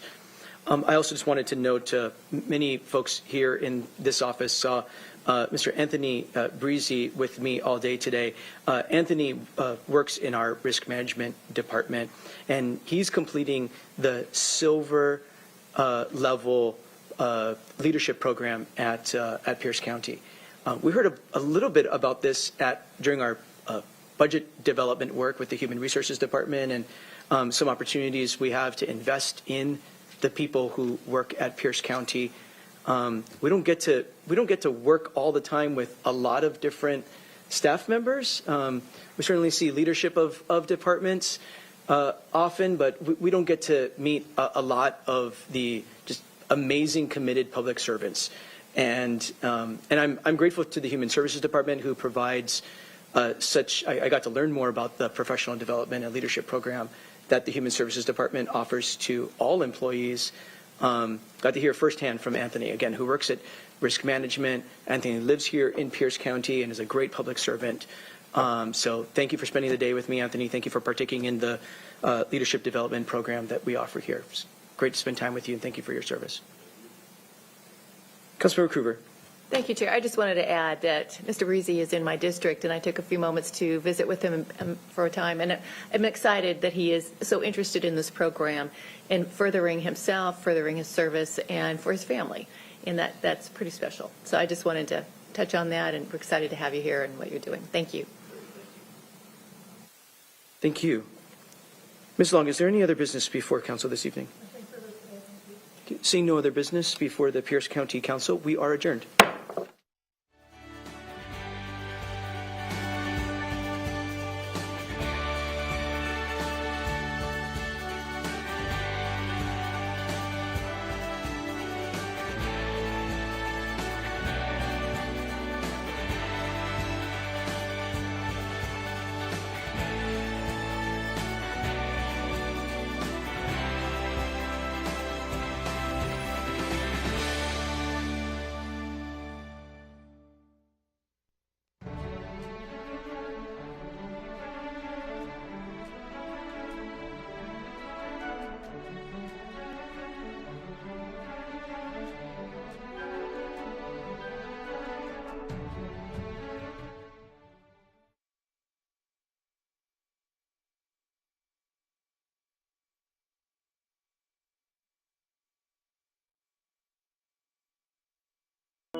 Are so good that the seniors aren't taking the time to think things through. Are there any other ways that scammers approach victims? I have seen some unbelievably aggressive approaches over the years. One gal unfortunately had given away about $500,000 to these scammers. It was just absolutely heartbreaking. But when she wouldn't answer the phone, they would send taxis to her house. They would send plumbers to her house. They told her one of these sweepstakes scams that she had won a Mercedes, and they actually sent a taxi to take her to the Mercedes dealership to test drive the Mercedes. But the flip side is you have to send us $5,000 for your taxes, for your winnings, or you have to send us $10,000 because you have to pay the taxes up front. All these different things that she kept falling for over and over and over. But if she didn't answer the phone, their tactics became more aggressive. They contacted her family members. They actually contacted the police several times and had them go out to her house. That was an extreme case, but again, and she was being targeted through the mail, phone numbers. Anytime she changed her phone number, they would get her new phone number. I don't know how they were doing that, but they're very, very aggressive in all forms of contact. With the government and any businesses, agencies, do they ever call to confirm any account information over the phone? They should not be doing that, no, and that's one of the big red flags, is that if they are calling and claiming to be from Medicare, the IRS, or the Tacoma Police Department, whatever the case might be, that's not a legitimate phone call. That's a red flag to say that there's something wrong there, because again, they're using that sheen of authority to try to convince the senior that something needs to be done, that a problem's been identified, and they can up the ante by becoming more threatening and aggressive by saying, well, we'll put you in jail if you don't resolve this problem right away. Sometimes they'll call and say, you know, we need to keep this quiet, don't tell anyone, and so that prevents the seniors from involving other people who might be willing to kind of say, this is something wrong here, this isn't a real deal, and so by that kind of cover of secrecy, they keep the scam going as well. So no, that's one of the big things we like to tell the seniors. No government entity is calling you to try to verify information, to have you share personal information. The first approach in those cases is always going to be a U.S. mail letter that says there's a problem here, and then you'll be able to verify that with the appropriate contact phone numbers and locations if you need to. So speaking of that, most phones have caller IDs. Why doesn't that prevent scammers? Well, years ago, there was much fanfare when the do not call list was developed, and the hope was if people registered their phone number that they wouldn't be hit by scams and telemarketing schemes and things like that. Unfortunately, the do not call list was only as good as the people willing to follow the law. The scammers are outside the law anyway, so they think nothing of calling through and trying these phone approaches to scams and fraud. Unfortunately, with the caller ID, what we're finding is it's not as trustworthy as an identifier as we had hoped it would be over time. Years ago, we could look at that caller ID and say, oh, it's a friend, or it's U.S. Bank, or it's Target calling me. Now they can do what's known as spoofing, where they can identify themselves as being a legitimate entity, and instead they're actually a scam call. So oftentimes I'll see calls on my home phone that say U.S. government or U.S. Treasury or Washington, D.C. So it's looking like a legitimate call from that area code when in fact it's a scam call or a fraud call. And they're even now spoofing local 253 numbers in our area code here, or 360, to put people's guard down, to think, oh, this must be a friend or a neighbor calling. So you do end up picking up the line when it's actually a scam call coming through. So let's just say I'm being scammed now. What should I do? One of the first things you want to do, and unfortunately, and I see this especially with the senior citizens, is they're very embarrassed and they don't want to tell anybody. And that's the wrong approach, unfortunately, because there are some measures that we can take to help them. And so one of the first things, talk to a trusted family member, let them know what's going on. And then you want to file a police report. Now with that, we can't, as a police department, not necessarily, we may not be able to help you. A lot of times these scammers are overseas, the money is immediately gone, but by filing a police report, at least that's documented. You're going to want to work with your banks, your financial institutions, monitor your credit report, especially if you've received that phone call where you've provided the information, either your banking account information or your social security number. There's going to be, you're going to need to take some additional steps to protect your identity in the future. But by filing the police report, the officer can walk the person through, depending on the type of scam, depending on the compromise, walk them through some steps, what you need to do, and then possibly staying on top of your credit reports through a variety of different ways to make sure that there's not additional compromises on your credit. And again, by not answering the phone, as I've seen, and I've been in the house with a senior citizen when her phone literally rang non-stop. And it's hard for her, and it's such harassment and such abuse. And I would answer the phone and tell them who I was, and they don't care because they know they're out of the country, we can't touch them. But shutting the phone off, ignoring the phone, getting a new phone, and only giving that phone number to family members, and just trying your best to ignore those phone calls, because they are relentless, but that's really the only way to get them to stop, is by completely ignoring them. And what are some other tips that you can give to prevent getting scammed?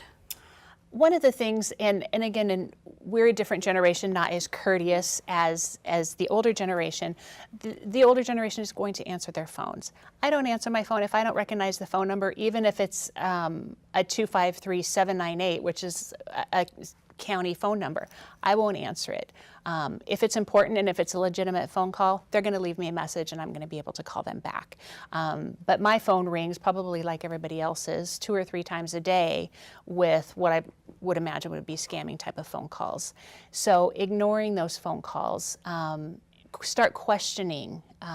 If you do answer the phone and somebody is saying they're from the Internal Revenue Service or the Pierce County Sheriff's Department and you've got a warrant and we're going to come and get you because you missed jury duty, question them. Don't believe everything that they say. Hang up, try to verify some information, and call a legitimate number back to verify that information. That's one of the best ways. Don't answer these letters that you get in the mail. For example, these lottery winners. Again, I've never seen anybody that has actually won the sweepstakes or these lotteries that they're getting in the mail. Nobody's ever gotten money from an African prince that, you send me $5,000 and I'll send you $5 million. It's just not realistic. So taking that time, slowing down, thinking things through, talking about it with somebody, because once you start saying the words out loud, I've always seen when you say the scenario out loud, you even realize yourself that it's a scam. And so that's really just, there's several steps that seniors can take especially, but just being more cautious of the phone calls and the letters. And so how will I know if someone has my information? Typically what we'll see is that if they are monitoring their credit score might be impacted. They may get collection notices for accounts they didn't even know they had open. They might start getting collection phone calls. They might start getting mailings about credit cards and other retail cards that they didn't know they had even applied for. So one thing I always tell folks in terms of the prevention and being able to recognize something's gone wrong is to know right now what accounts you do have open. I always tell my seniors, you need to know what accounts you have open at which retailers and which credit card companies, which banks you're using. You need to know what's the contents of your purse and wallet in case they get stolen. That way a scammer can't call and say they're going to take care of it. You know the numbers to call that you can call to verify. I know once we got a call from the Long Beach Police Department after we had traveled there to visit some friends, and they told us that a local hotel where we had stayed, the accounts had been compromised. And so they warned us to say, okay, the scammers may now call you and say, well, they've found out what's going on, they're going to take care of it for you. So we had a list of all of our accounts and were able to call and put fraud alerts on those accounts. So that's kind of a method of prevention before you actually have the identity theft happen. So that's why we always encourage people to very closely monitor the accounts they have. Take a look at those invoices you get every month. Is there a small amount being billed out to your credit card or your debit card that you don't recognize? That's usually a pattern the scammers will use if they have your information, where they're testing to see if they can get some small amounts through that you won't notice, and then they'll hit you with a bigger amount later. And then sometimes you'll get calls that are unsolicited that will say, well, your Bank of America account was compromised. My parents got this call. They don't have a Bank of America account.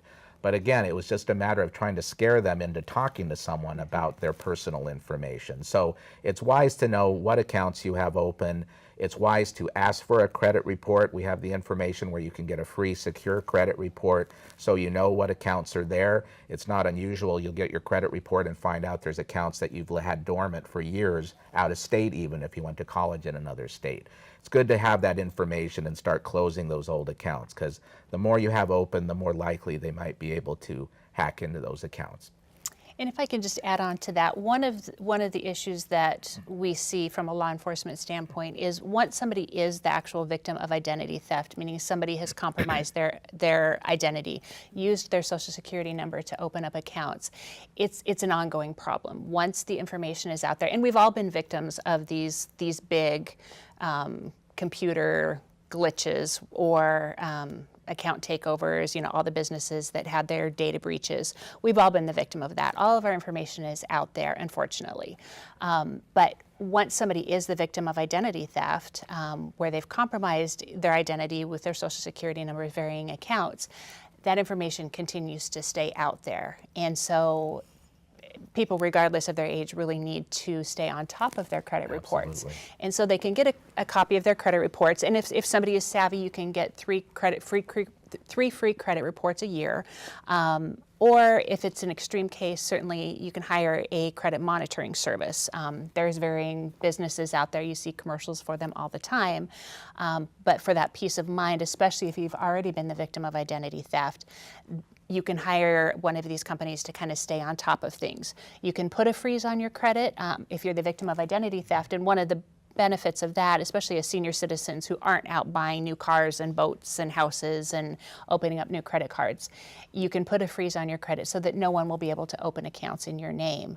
But again, one of these credit monitoring services will also alert you if you have been the victim. But unfortunately, once your information is out there, a lot of times you're violated again and again and again. So staying on top of that is very critical.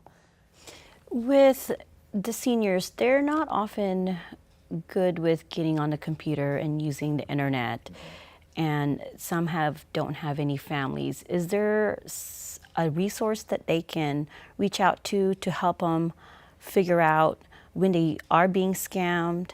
Yeah, we have some good information through our county office about computer security. We also route people to the senior centers that typically have some free computer classes. Most of the senior centers have some level of computer class, as do the community colleges, so people can get more comfortable when they're online. It's been said that if someone brings a personal computer home from the computer store, plugs it into the internet without any kind of firewalls or security on the computer, that it'll be completely corrupted within about 24 hours, meaning that there'll be spyware on there that's watching what you're doing. There'll be malware on there that's tracking your keystrokes. There'll be viruses on there that are monitoring your email and all kinds of different activities. So it's really kind of the Wild West when it comes to plugging in your computer to the internet, and people don't realize. They'll tell me things like, well, I turned my computer off and I thought that would take care of it. Well, the pipeline to the internet is constantly open and sending information back and forth. So there's really very significant threats there, and we've seen seniors that have fallen prey to the phony website, email link scams, to the royalty from overseas scams. We've had seniors that have fallen prey to these overseas romance scams where someone claims that they're their boyfriend, girlfriend, fiance, and they just keep sending money overseas, and eventually this person supposedly will come and marry them. And those ones are getting more and more common for both men and women, unfortunately. So there's a lot of security you can get on your computer and a lot of training about what to look out for, and we're happy to give them that information if they give us a call. What is the best advice you can give? Right now, I would say, as I always say to the groups that I speak to, is that prevention is a lot easier than recovery. And prevention meaning at your personal level, protecting your personal information. Certainly there are hacks we read about in the newspaper all the time about the Equifax was hacked and various government entities get hacked. And so, yes, there are situations where the personal information you're trying to protect is out of your control and it's beyond what we're capable of managing. But at the personal level, where a lot of the scams we're talking about are occurring, it's just being wise about not sharing personal information on the phone, not responding to phony sweepstakes offers, being very careful with who you're corresponding with on email, being careful even at your front door who's coming to your door under the pretense of being a repair person or an inspector, or in public places being careful about who's approaching you as well. Just common sense, safety, realizing there's the old adage about there's nothing for free, you don't get something for nothing. All those are still true. And we live in a very developed area here in the Puget Sound region. There's nothing that can be offered to you or promised to you that you couldn't verify locally. So we always tell people, when in doubt, go to the local entity or call the county office, call the police department to get verification. And 99% of the time they're going to say, we've heard about that scam already, don't fall prey to it. Yeah. I would, and just if something doesn't seem right, it probably isn't. All of your instincts are going to be correct if you are contacted and it just doesn't seem right. Again, taking a second. One of the common threats that they make is, well, don't tell anybody, don't tell anybody, don't tell anybody. Well, because they know, the scammers know that once you tell somebody, they're going to say, oh, that is a scam right. for sure. That's right. So that's a big red flag right there. If you're ever threatened with not telling anybody, if you're ever threatened with jail, I promise you the police department is not going to come and get you if you miss jury duty. That's one of the biggest things. Another one is if there's gift cards involved, it's going to be a scam. No legitimate government entity or even business is going to want payment in iTunes gift cards. And so some of those things that just jump out as red flags, if people are just more aware and if something doesn't sound right, take that minute to verify that information, and chances are it's going to be a scam and you've headed it off at the beginning rather than trying to recover. Well, thank you for sharing this great information with us. And remember, don't be afraid to say no and hang up. We're going to leave you now with a list of resources related to scams and frauds. Thank you for watching and be safe.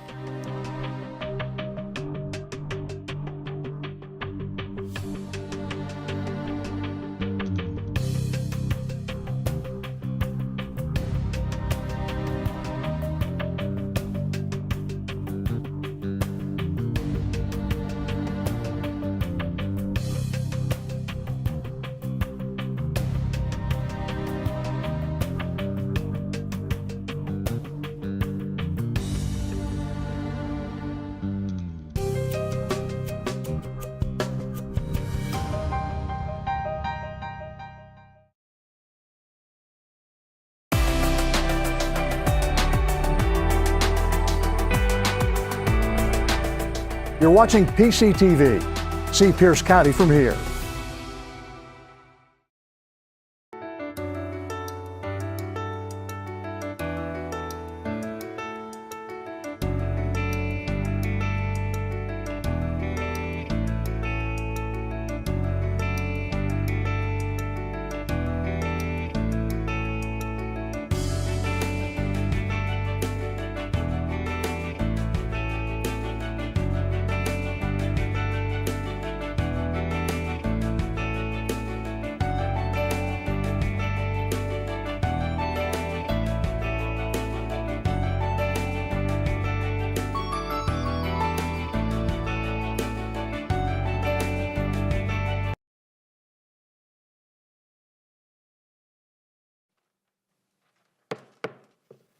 Well, good afternoon, everyone. I'd like to call to order this Community Development Committee meeting of the Pierce County Council. It's Monday, December 4th, 2023. The time is 1:32 p.m. Madam Clerk, will you please call the roll? Councilmember Krueger. Here. Councilmember Campbell. Excused. Councilmember Morrell. Here. Councilmember Denson. Here. Councilmember Mello. Here. You have 4 members present. We have 4 members present and a quorum. Item number 4 is approval of our agenda. Is there any objection to approving our agenda as presented? Not seeing any. The agenda will stand approved. Item number 4 is approval of minutes of the November 20th, 2023 Community Development Committee meeting. Is there any objection to accepting the minutes as presented? I'm not seeing any. The minutes will stand approved. Thank you, Madam Clerk, for your work on that. That does bring us to item number 5, the Planning and Public Works briefing on the 2024 Comprehensive Plan update. Mr. Krueger, to help me introduce this item, please. Thank you, Mr. Chair, and good afternoon, committee members. The first study session item on your agenda this afternoon is a briefing from the Planning and Public Works Department and several consultants that assisted with a South Hill incorporation and/or annexation study that was conducted recently. And I believe Angie Silva with the Planning and Public Works Department will kick. Are we flipping the order, Mr. Krueger? Oh. On the public agenda, it's comp plan first and then South Hill governance second. Wait, do you want to do it in a different order? No, I was not. I was getting ahead of myself, I believe. Let's do the comp plan update. All right, thank you. Hopefully Erica's on the call. I didn't check. Is she? Erica and Ms. Silva are on. Okay, very good. So I apologize. So first up on your agenda is the update on the comprehensive plan periodic update, which is currently underway. The department is here this afternoon to give the committee a briefing on the status of the update and what you can anticipate next year going into the final year of the comp plan update, anticipating action on this significant planning process next summer and fall. Thank you. Thank you. Ms. Brett Hunt and Ms. Silva, welcome. Ms. Silva, do you want to begin the update? We see your hands are up, which is unusual. Are they enabled? They're Okay. Can they hear you now? Hi, I see this is Erica Rhett Hunt. I see that I have been unmuted. Unfortunately, the council chambers screen and all of the presenters so far have been muted for the people who are listening online. Could you hear our beginning? You could not hear us. Is that what you're saying? She's still not hearing us.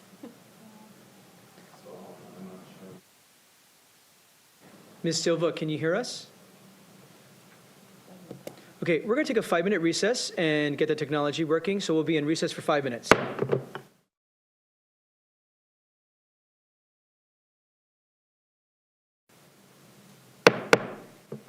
Well, we are back from our recess. Madam Clerk, do you think we need to, the PCTV was working audio, I believe, but the Zoom wasn't. Would you like us to do everything again, or can we move into the items? I think that's up to your discretion. It was on PCTV, and we have captured the audio that way, so we'll have everything available on the website. Okay, for the public's information, apologies for the technical difficulties. We did call this meeting to order at about 1:30, and we have council members Denson, Morell, and Kruver, and myself present. We have a quorum of the Community Development Committee. We approved our agenda and we approved our minutes for the November 20th, 2023 meeting. And for those that are participating on Zoom, thank you for letting us know that we needed to get our volume working. So here we are at item 5, the Planning and Public Works briefing on the 2024 Comprehensive Plan update. Mr. Kruger, could you please introduce this item again? Certainly. Thank you, Mr. Chair, and good afternoon, committee members. This afternoon, we do have a briefing from our Planning and Public Works Department talking about the 2024 Comprehensive Plan periodic update. This is a large multi-year planning process which is underway. We're moving into the final year of this effort in 2024, and so this afternoon we have Erica Rhett Hunt and Angie Silva on the call that will provide you with an update on where we are at with this project and what to expect going into next year. Thank you. Thank you very much. Before I turn it over to Erica Rhett Hunt, I just wanted to note that Councilmember Paul Herrera has joined us as a guest to the committee. Thank you, Councilmember Herrera, for joining us. Ms. Rhett Hunt, turn it over to you from our Planning and Public Works Department to continue the discussion. Good afternoon. Good afternoon. Thank you so much, Chair Mello. I'm Erica Rhett Hunt. I'm the overall project manager for our periodic review and update, as well as the long-range planning supervisor. So I'm very happy to be here today. Next slide, please. So I think what I want to start off with here is a lot of good news. So first of all, we have a lot of individual deliverables, and all of them are nearing completion here at the end of 2023. We plan on finalizing our documents throughout December and then getting our materials prepared for public engagement in January. So you can see that we've got very close to near completion on the capital facilities plan and the comprehensive plan element updates. We are at 92% for our draft environmental impact statement. We're closing in on the 90% mark for critical areas update, which includes the draft code for critical areas. And then we're also about 90% on our council-initiated amendments. And as you recall, the council initiated some amendments that were included in our schedule, but they're on a bit of a parallel process. So when Council adopted Resolution 2023-41S, there were 19 comprehensive plan amendments. 10 of them were related to items we already had in our scope of work, and they were rolled into the main updates of the plan. So those are already included in the 97% completion with the overall comprehensive plan. But there's 9 amendments that are being processed on a separate track according to the rules set in the Pierce County Code. And recommendations and staff reports, we plan to release those around the same time as the draft comp plan document, so the public can really look at a full package of what might be considered part of the update. And they'll have the opportunity to review and give comments. The process-wise, on those initiated amendments, the Planning Commission and Council will review those in the spring and determine if they want to keep them moving on with the process and integrate them into the process as a whole. And if they do, then we can roll those final documents into our update process and into the creation of the final environmental impact statement. Next slide. So we have spent, of our overall process, we've been working a 3-year project, and it's nice to say that we're 2/3 of the way through. It's always daunting to take on a multi-year project like this. What we've done in the last year is basically spent it engaging the community and preparing our documents. In January, we're going to release all of our draft documents to the public for a 45-day comment and review period, and you can see that on the slide. It's the first tall green rectangle there, draft documents. And once we complete the draft documents, what we're going to do is develop a preferred alternative.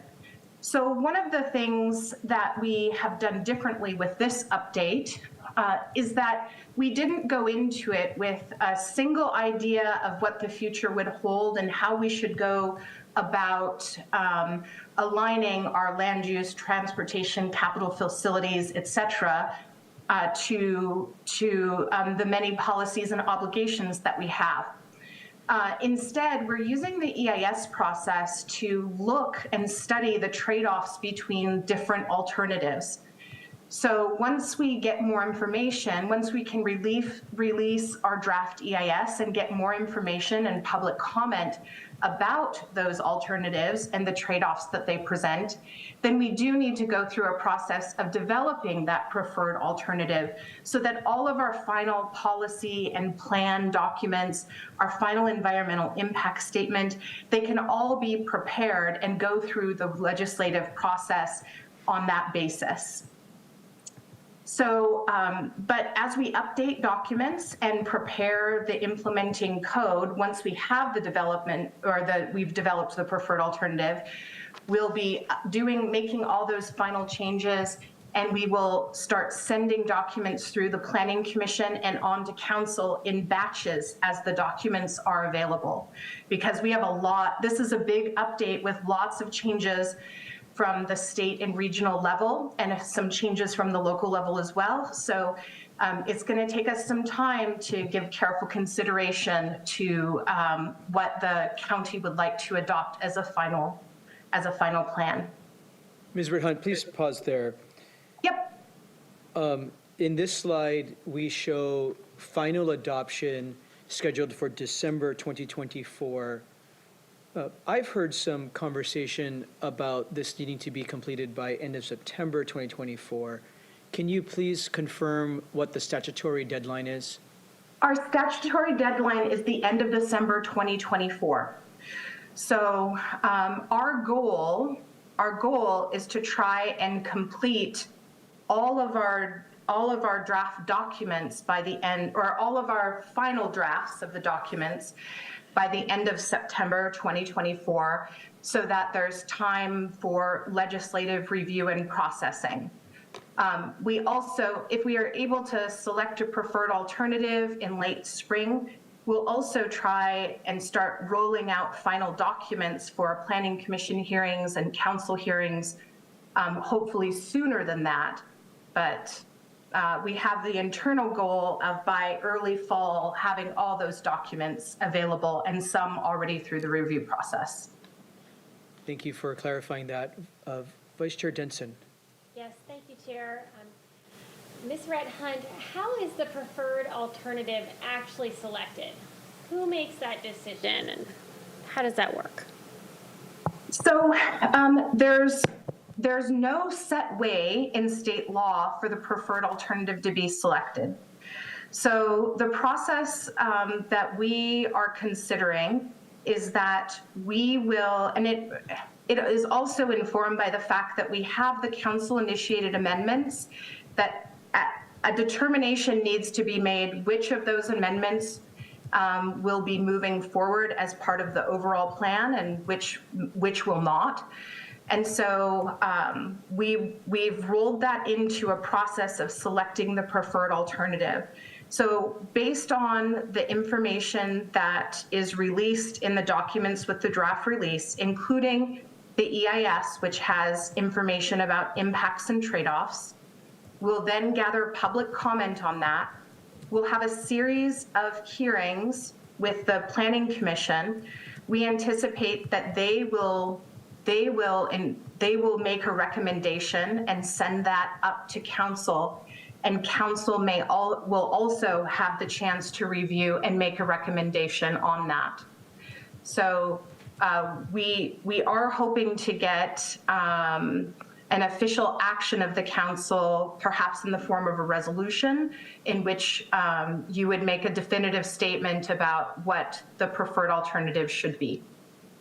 Thank you, that's helpful. But that isn't a process required by state law. It's just the process that we tried to create to adapt to the condition that we have in Pierce County. Appreciate that. For everyone following along, especially members, and of course the public, in beginning to plan the committee's work plan next year and this big body of work, we have narrowed to set the Community Development Committee meeting on May 6th for a resolution in committee to advance the committee's preferred alternative. So that's May 6th to recommend a preferred alternative to the full council, and the full council would be, the intention is, the committee would recommend to the full council what the preferred alternative is. Mr. Kruger. Mr. Chair, and I would just note that's an aspirational date. So we are working with the department to try to come up with our schedule in advance, looking at all the work that needs to be done, the Planning Commission schedule, and when we think the earliest we can get a proposal to council to consider in the form of a resolution would be May 6th. Thank you. Thank you for clarifying that. A lot, after we select a preferred alternative, so much goes from there, so we can't prolong it that long. It's important that we stay on schedule. Ready for you to continue, Erica? Okay, wonderful. Next slide, please. So I wanted to take a moment to walk you through some of the policy updates that you can expect to see when we release our draft documents in January, in early 2024. So first of all, it should be acknowledged that we've had a really heavy lift here. And in early 2024, we hope to come back to you. We are working with council staff to come back to you with a series of briefings on these policy updates. What would be really useful to us is that, while we know that every policy change to the plan is very important, it would be useful for us to know if there's specific topics where you would like to take a deeper dive. So as we talk through some of these plan updates by topic today, please keep that in mind, and we would love to hear your feedback on that to prepare for those early 2024 briefings. Next slide, please. So, as you know, we have had, and I've already alluded to the fact, we have a number of really important updates that are coming with this periodic review. So there were a number of changes to the Growth Management Act that we need to incorporate, including major changes to how we plan for housing and consider housing as part of our comprehensive plan. We were required, as part of the update, to do critical area updates based on best available science. And it had been a number of years since the county had completed a best available science review. So big updates coming there. We also are updating our capital facilities plan. And then in the last year, the legislature added requirements for climate-related updates to comprehensive plans. And while those are due for Pierce County to be completed by 2029, we already had a head start on a significant amount of that work, and we will be including some of those.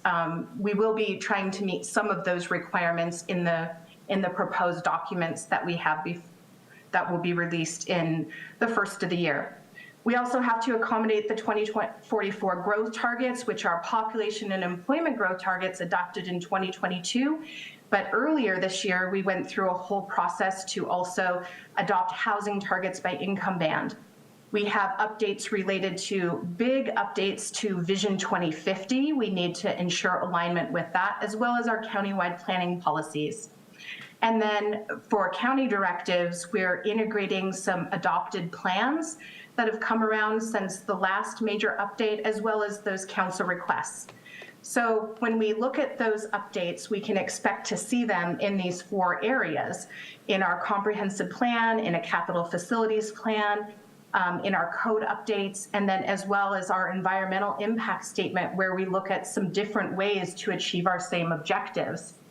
So with the exception of our critical areas update, most of the other code updates that we need to complete by the end of the process won't be included in our draft document release.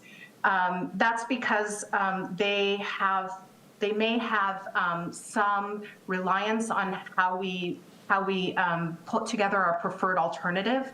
And so once we get a preferred alternative, there will be some additional code updates that will come through the legislative process for review as well.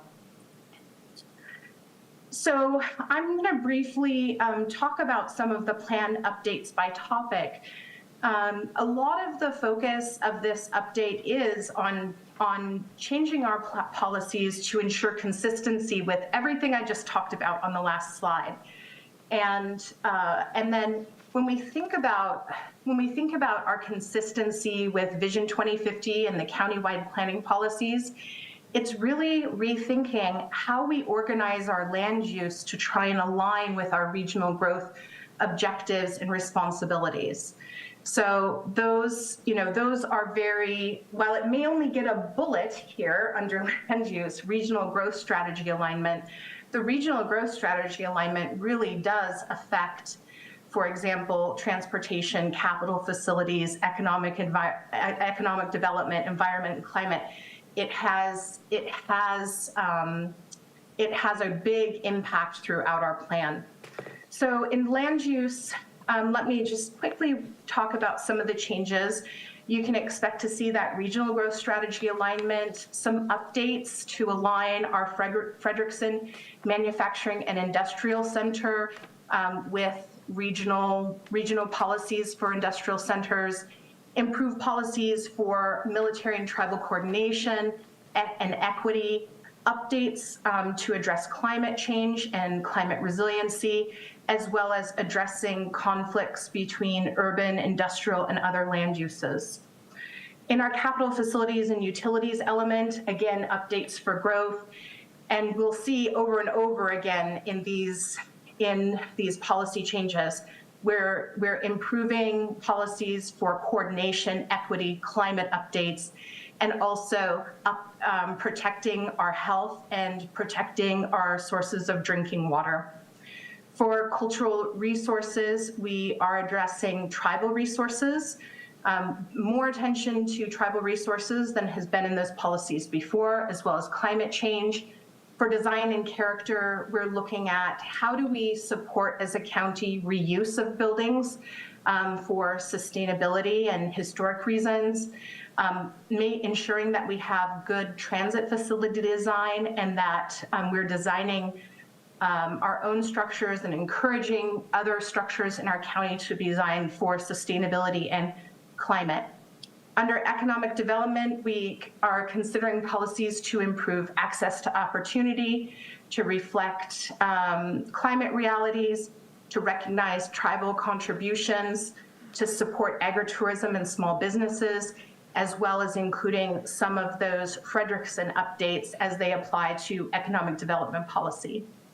Hey, Erica, I don't want to interrupt you, but you may want to skip a couple slides. I'm so sorry. It's the next slide. Thank you, Angie. Back one slide, please. Okay.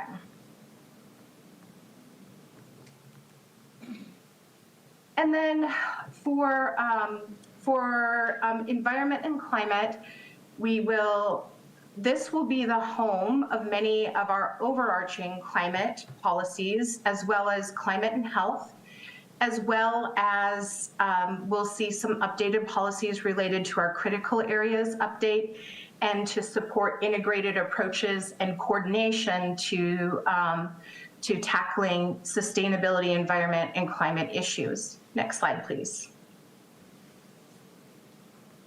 And then for essential public facilities, we'll make some changes for climate change. For housing, we will be addressing big changes in how we plan for housing for all incomes. We will be including policies that address equity and displacement, climate change again, as well as aging in place. For our open space element, we'll be integrating, for both our parks and recreation, our open space element, we will be integrating some of the policies from our PROS plan, our Parks, Recreation, and Open Space plan, as well as climate change related policies. Parks and recreation policies will also include policies regarding trails and how we support the development of nearby parks. Under transportation, we'll make those updates for growth again and address equity and coordination beyond, with other agencies beyond Pierce County. We'll be looking at new policies for air transportation, climate change, recognizing that new technologies and advancements in safety, recognizing the importance of safety and Vision Zero, as well as rural road policies.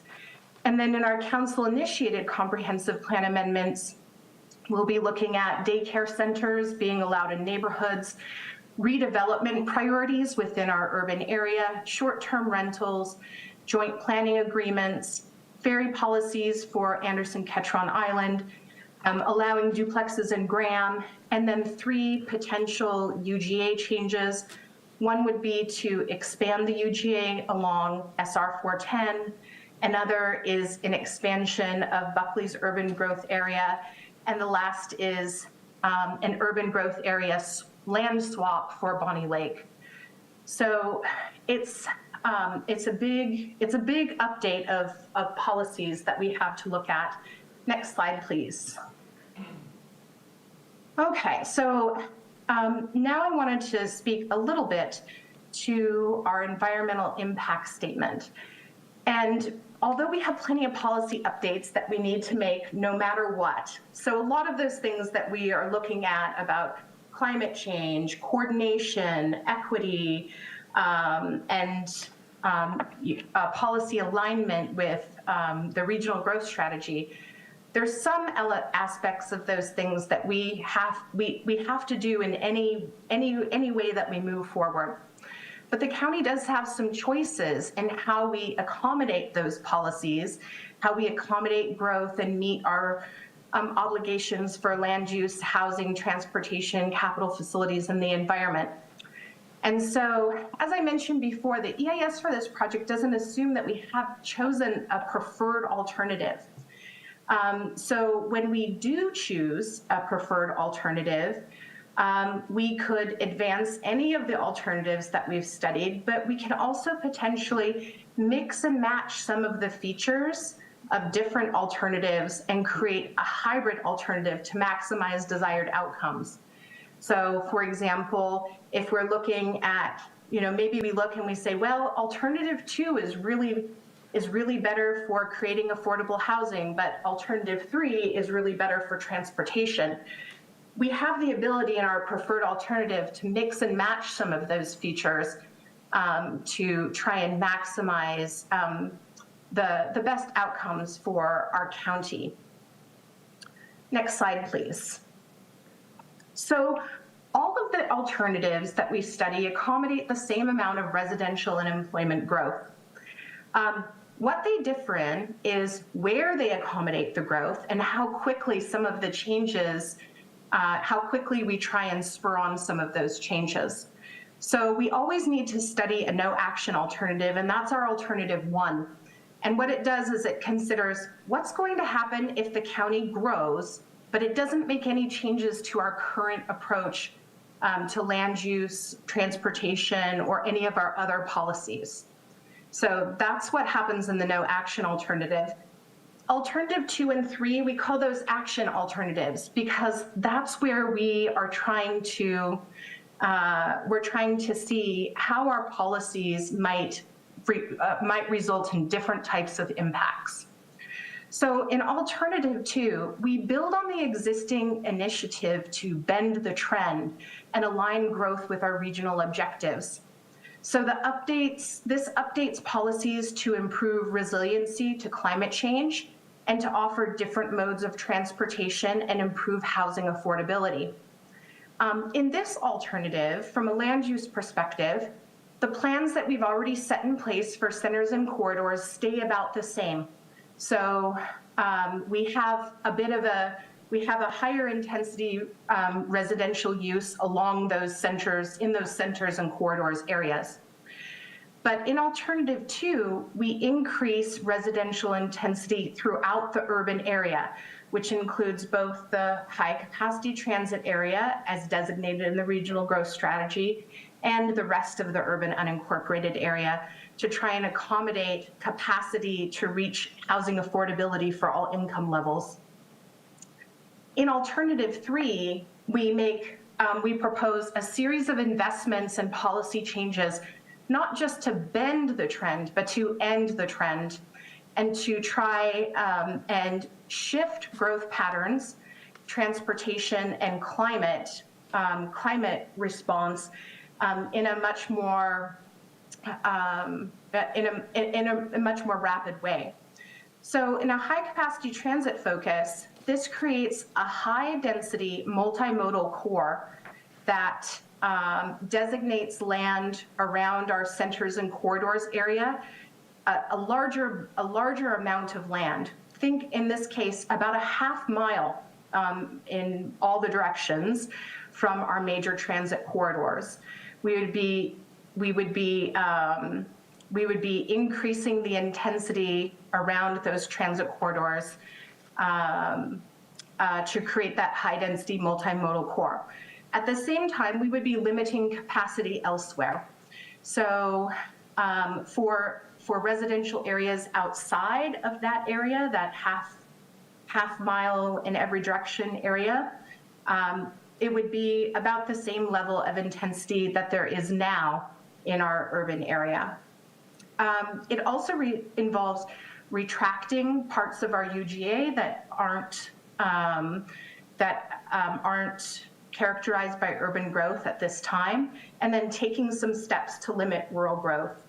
So I hope that those descriptions help you understand a little bit more about how these alternatives might work to create a response to some of our different obligations and how they might have different impacts. Erica, there were some slides that visually explain what you're getting to. So let's show those visuals before you proceed, because those were a lot of words, and you're doing great. You're doing a great job. But the no action slides. The next slide, please. Yeah. So in the no action, we're basically no change, as I mentioned before, no changes to land use, housing, and growth, no change to our urban growth boundary.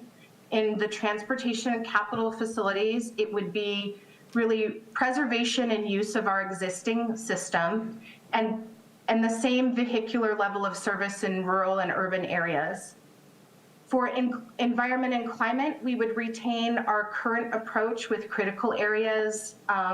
We would rely on our existing programs for carbon sequestration needs and Sustainability 2030. We would be maintaining those existing programs. So no real policy or programmatic changes, but the county, of course, continues to grow. Next slide, please. In the land use for alternative 2 and 3, we have different types of land use. So in alternative 2, we're basically, so first of all, I think it's important to show that the orange that's on this graphic shows our rural areas, and that becomes important in alternative 3. But in the areas of our county, the unincorporated urban areas, we would utilize all of our urban area to provide opportunities for diverse housing types and housing production. And we would have new policies and incentives for smaller unit types. That's how we approach land use, housing, and growth in alternative 2. But in alternative 3, we're trying to focus new growth into our high capacity transit center and discourage it elsewhere. So part of that is, you can see in these orange areas, right now the county allows some rural density bonuses in a variety of zones. It would propose to eliminate that. Next slide. In alternative 3, we would also try and limit some of our growth in areas outside of our high capacity transit area by retracting the UGA by about 2,500 acres. These are areas that we've studied and we've determined they're not likely to be served by urban infrastructure. Overall, this would reduce our capacity for growth in the urban unincorporated area by about 17%. So it could help us to reduce development pressures on existing rural lands as well by creating a buffer in some of these areas. And when we start thinking about, next slide, please. When we start thinking about transportation and capital facilities in alternative 2 and alternative 3, when we think about alternative 2, well, in both alternatives, we propose to create a slightly different system for measuring level of service. In alternative 2 and alternative 3, in both those systems, we would allow more traffic congestion in urban areas than in rural areas. But in alternative 3, it would be an even higher tolerance for traffic congestion.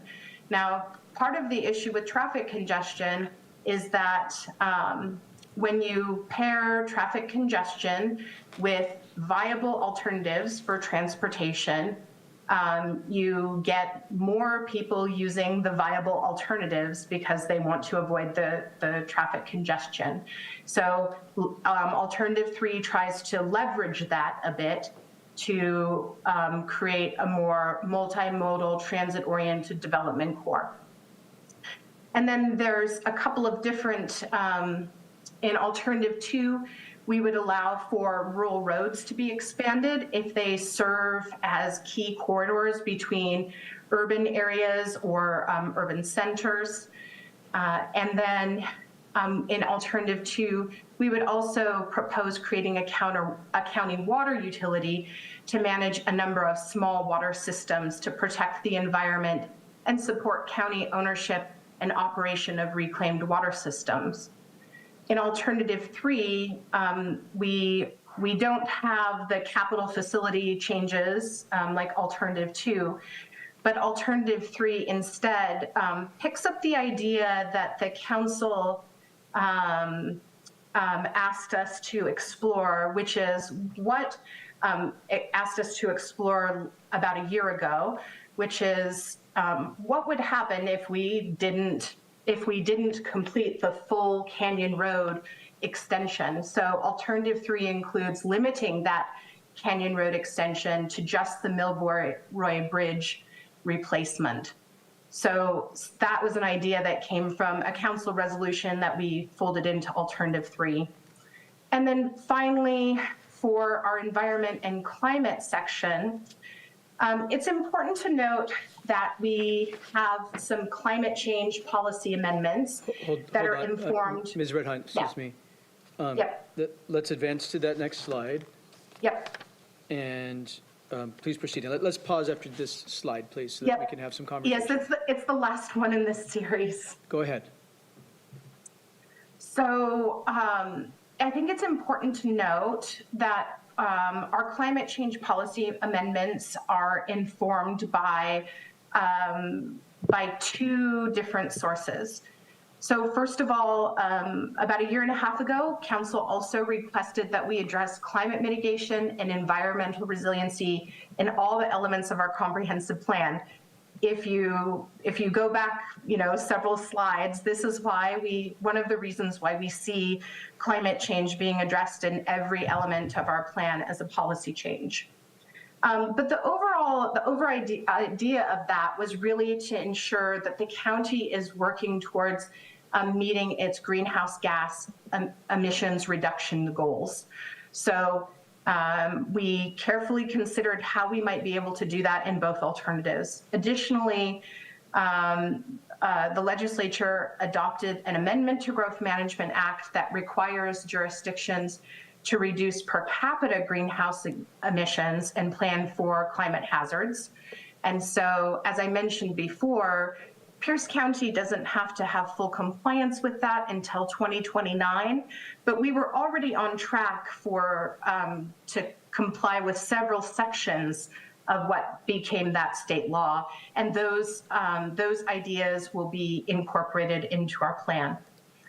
So, given that we are working from that basis of information, in both of our action alternatives, we are going to look at how is environment and climate impacted by updating our critical areas consistent with best available science. But what really distinguishes alternative 2 and alternative 3 from each other is in alternative 2, the aim is to conserve about 50,000 acres of working forests, farms, and open space by expanding existing programs.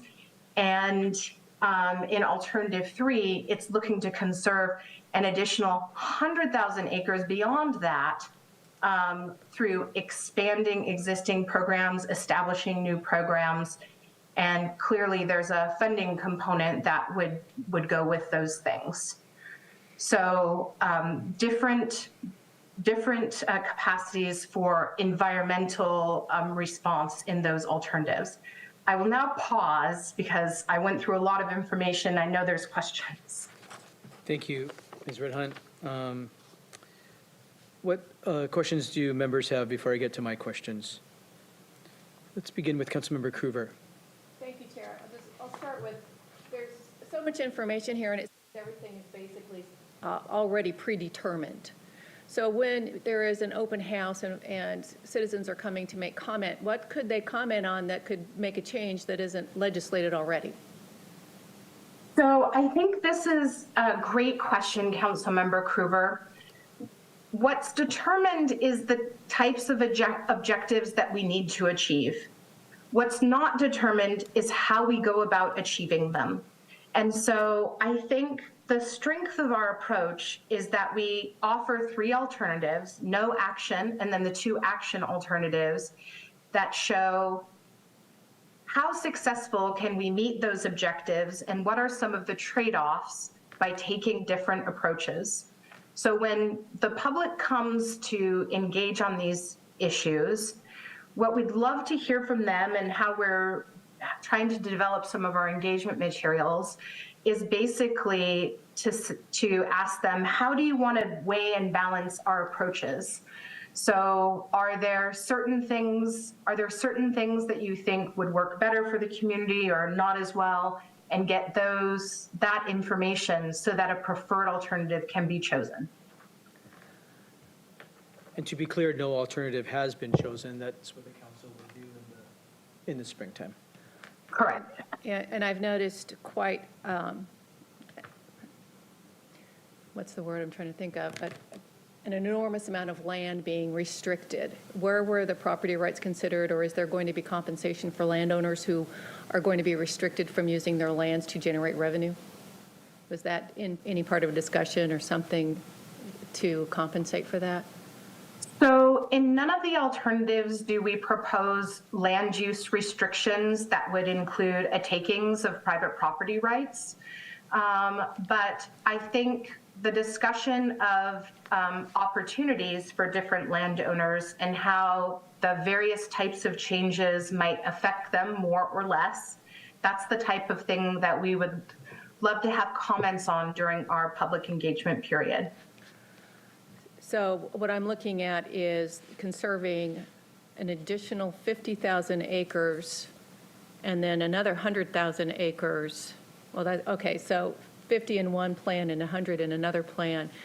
And then I was looking at the reduction of oh gosh, you were changing the zoning on the different acreages and uses. I don't see where I saw that right off the top. An alternative 2 and 3, Councilmember Krueger. Yeah. I think as it relates to, I think it's on alternative 2 and 3 under the land use and housing.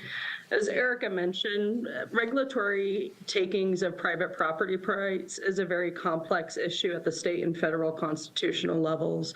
The alternatives proposed do not take property rights. So for example, in alternative 2 and 3 show, in alt 3, for example, a reduction of the urban growth area boundary. Instead of a urban zoning, some properties are identified to go to a rural zoning to further align with Vision 2050 and our adopted growth targets that were adopted by County Council.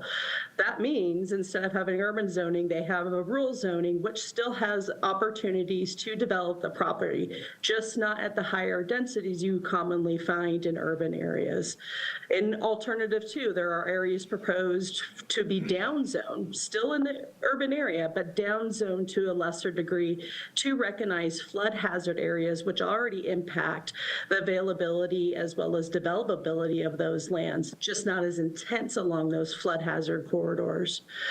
In addition to, I think on the climate change and the climate environment slide for alternatives 2 and 3, you mentioned conserve 50,000 acres in alternative 2 in comparison of alternative 3 for 100,000 acres. Those conservation efforts, whether in alt 2 are looking to build off of current programs, which is the transfer of development rights program, which again is largely voluntary, but also sometimes a requirement of zoning changes on that. So there are not necessarily takings, but transferring of those development rights through different compensation to urban areas, current use open space, reduction of property taxes in lieu, which is completely a voluntary program for for property owners that come in and apply to reduce their property taxes because they may have critical areas on site or may be more beneficial for carbon sequestration as a public good. Conservation futures, again, similar approach. Alt 3 just ups the ante instead of 50,000 acres to 100,000 acres to further align those greenhouse gas reduction targets, not only identified in the adopted council resolution 2022-77, but also further aligning Pierce County's compliance with new state GMA laws under House Bill 1181. And how much of this is grant-driven versus public funding? As it relates to our periodic update, we've received some grant funds from the state to support that effort. Largely has been sprinkled across the draft environmental impact statement. Erica mentioned before the capital facilities plan, but also in support of our critical areas update, which is again mandated by the Washington State Growth Management Act to conduct that best available science review and apply that to policies as well as our regulations. And who do we have determining best available science? That's, state law actually identifies what is best available science. It's a series of qualified experts in the field with peer-reviewed studies.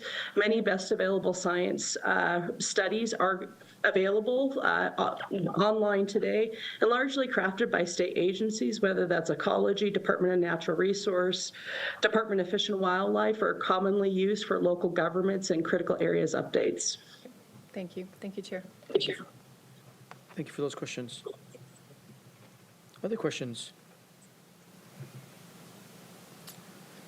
Erica, I have a few for you before we proceed to talk more about public engagement and the schedule.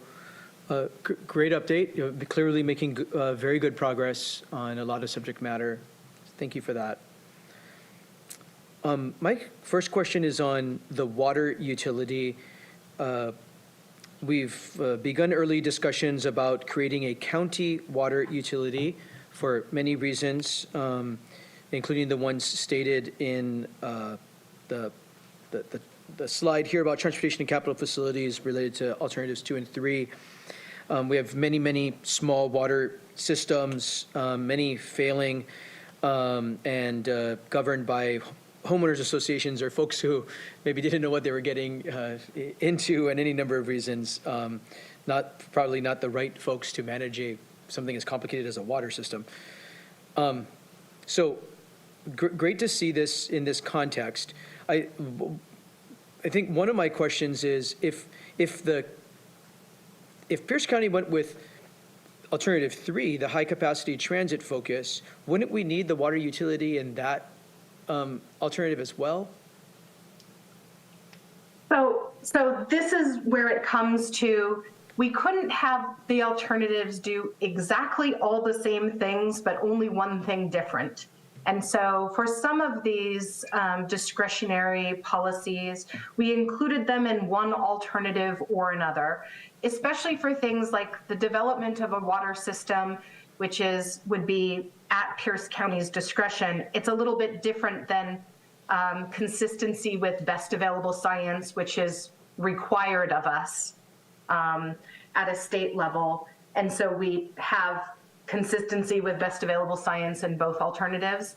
But this is where the idea of selecting a preferred alternative, where we mix and match some of the features of the alternatives to get the best future for the county, that's where that comes into play.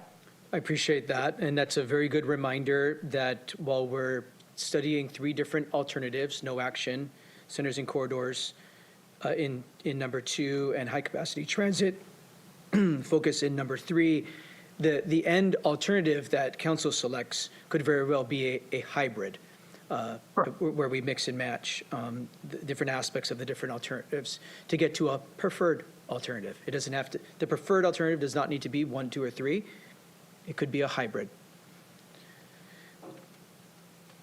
That is correct. It could also, some of the features of the alternatives, for example, maybe when we look at that alternative for setting aside acreage for carbon sequestration, maybe it doesn't have to be either 50 or 100,000. It could be 70,000, right? So we can pick some in-between ranges on some of the issues as the county moves forward, if we think that's in our best interest. Thank you. My next question is about critical areas. I know you're aware that Council, in its adopted budget, put in the resources to ensure that the critical area standard in the marine shorelines would not be less than other areas without going through a full-blown shoreline management program update. We've had many offline conversations about that together. So I apologize for the shorthand, but I know you know what I mean. Where are we in the progress of getting consultancy in place now that the dollars are authorized, so that we can ensure we have the alternatives studied and the data in hand to ensure we don't have a lesser than standard in the marine portion for critical areas than we do in the uplands. I can respond to that, Mr. Chair. Now that the county budget process is completed and we have those funds dedicated for 2024 through 2025, what we would execute is a contract amendment with one of our consultants to focus work in the shoreline jurisdiction for critical areas commensurate to the standards, procedures under the Shoreline Management Act. Again, there's two distinct standards that we have to follow when it comes to critical area protection. What Erica showed on the screen and percent complete on that critical areas, that is in light of the Growth Management Act standards of use of best available science, and all the guidelines that are associated with growth management. Our hope is to have that contract in place as we enter in the new year to commence that technical shoreline master program update. That's great news. Thank you for that update and those next steps. I think my final question for now is coming back to the climate work. You are clearly implementing the council resolution that asked us to embed the climate work in this update. You also remind us that the full scope does not have to be completed until 2029 per state law, but we're going through this huge update now. Council indicated its desire to embed climate planning sooner rather than later and not wait to the last possible moment. And we're well on our way per your progress update. My question is, and if you can't go into detail now, can you please follow up in writing? What do you anticipate to be the work that is going to be undone, not complete, and that will come after adoption in 2024? What climate planning work do you anticipate not being complete during this update cycle, and that would have to continue on past 2024 to meet state law? That's a great question, Chair Millo. So there are a variety of specific requirements that need to be met under House Bill 1181. For example, we need to do a complete inventory of all of our capital facilities, including those that are used for green infrastructure, and that would include a full inventory of tree canopy coverage for the urban area. We don't have the resources to do all of that, to meet all of those specific requirements over the next year. I think the real strength is that we did complete this past year the climate vulnerability assessment, and we had been working on alignment of climate change policies and our comprehensive plan through some previous grants over the last few years that we received from the state. So we had a significant amount of climate work that will help us to meet the 1181 requirements about policy alignment, for example, resiliency. But some of those specific, audits, inventories, and studies that we need to complete, we will have to start working on those after we complete the update. And we also will get the state has authorized funding for communities to comply with 1181. I know that we have put in, we recently submitted a grant for that first round of funding, and so we'll see if we get the first round of funding. They may prioritize communities who have a closer deadline over Puget Sound communities that aren't required to have full compliance till 2029. But we are actively pursuing completion of those requirements in full. That's helpful. Not for today or this week, but could you please have a chart handy so we can track alongside you? Sure. climate-related work we're going to be completing in this update, what is intentionally being saved for post-2024, just so that we can really track it very clearly, please. Fortunately, Mr. Chair, we already have somewhat of that HB 1181 tracker that we use internally and was a guide not only for this periodic update, but also, as Erica mentioned, those HB 1181 funds. Again, we received pre-approval from council to go to the first round of those funds available, which again are topic areas that we could not cover in this particular update, but more work post 2025 and beyond. Thank you for your willingness to do that and being ahead of the curve.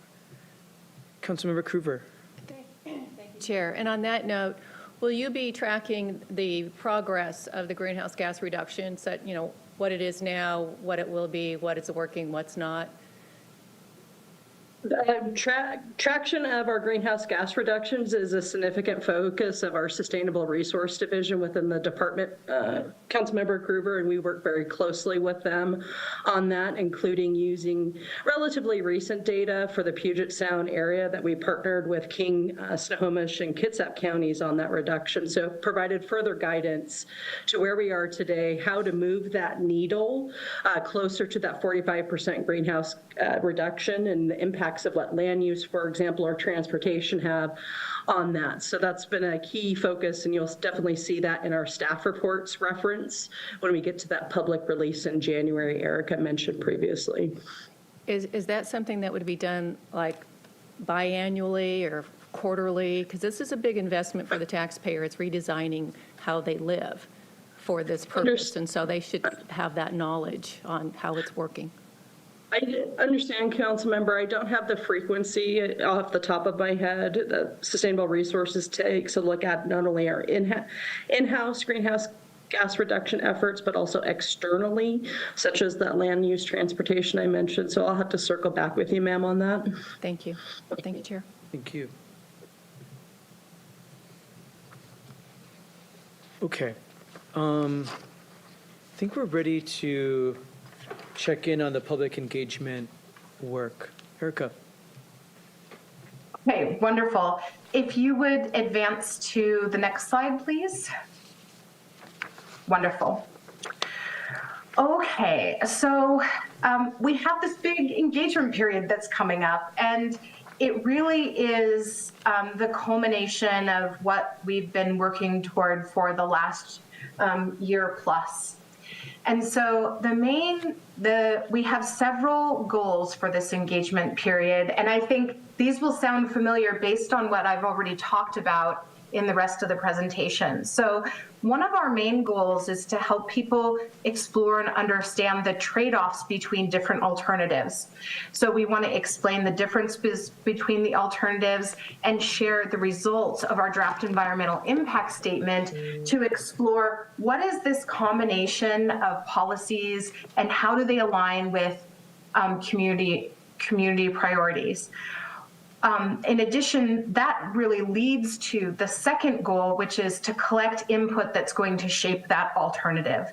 So we will get public information, public input from our engagement period. We'll get input from our appointed and elected officials. And then that process will be used to determine what our preferred alternative is so that we can prepare all the final draft documents and our final EIS. We want to make sure that we orient people to the available resources. I think even in our attempts to summarize the enormity of this update here, you can imagine there's a lot of information out there. So what we're planning to do is provide all of the materials to the public at basically 3 levels of detail. A very high level detail where people can get a summary overview, as well as reports that help break down some of the information, background information, and reasons why those updates are occurring, and then the full draft documents themselves. This will help to make our documents available to people with a wide range of technical fluency. We also are are working hard with our communications team, who's going to help us organize our materials so stakeholders can easily find the information that they care about, locate the level of detail that they want to engage in, and provide good comments. And in doing that, we really are trying to make the process of providing comment intuitive. So we provide several ways of providing comment through online open house, submitting written comments through email or mail, and then also there'll be a number of presentations around the county where people can speak to their preferences. So we will make it clear to people how their input will be used and how they can continue to participate in the process. Next slide, please. And equity has been an important part of our process the entire time.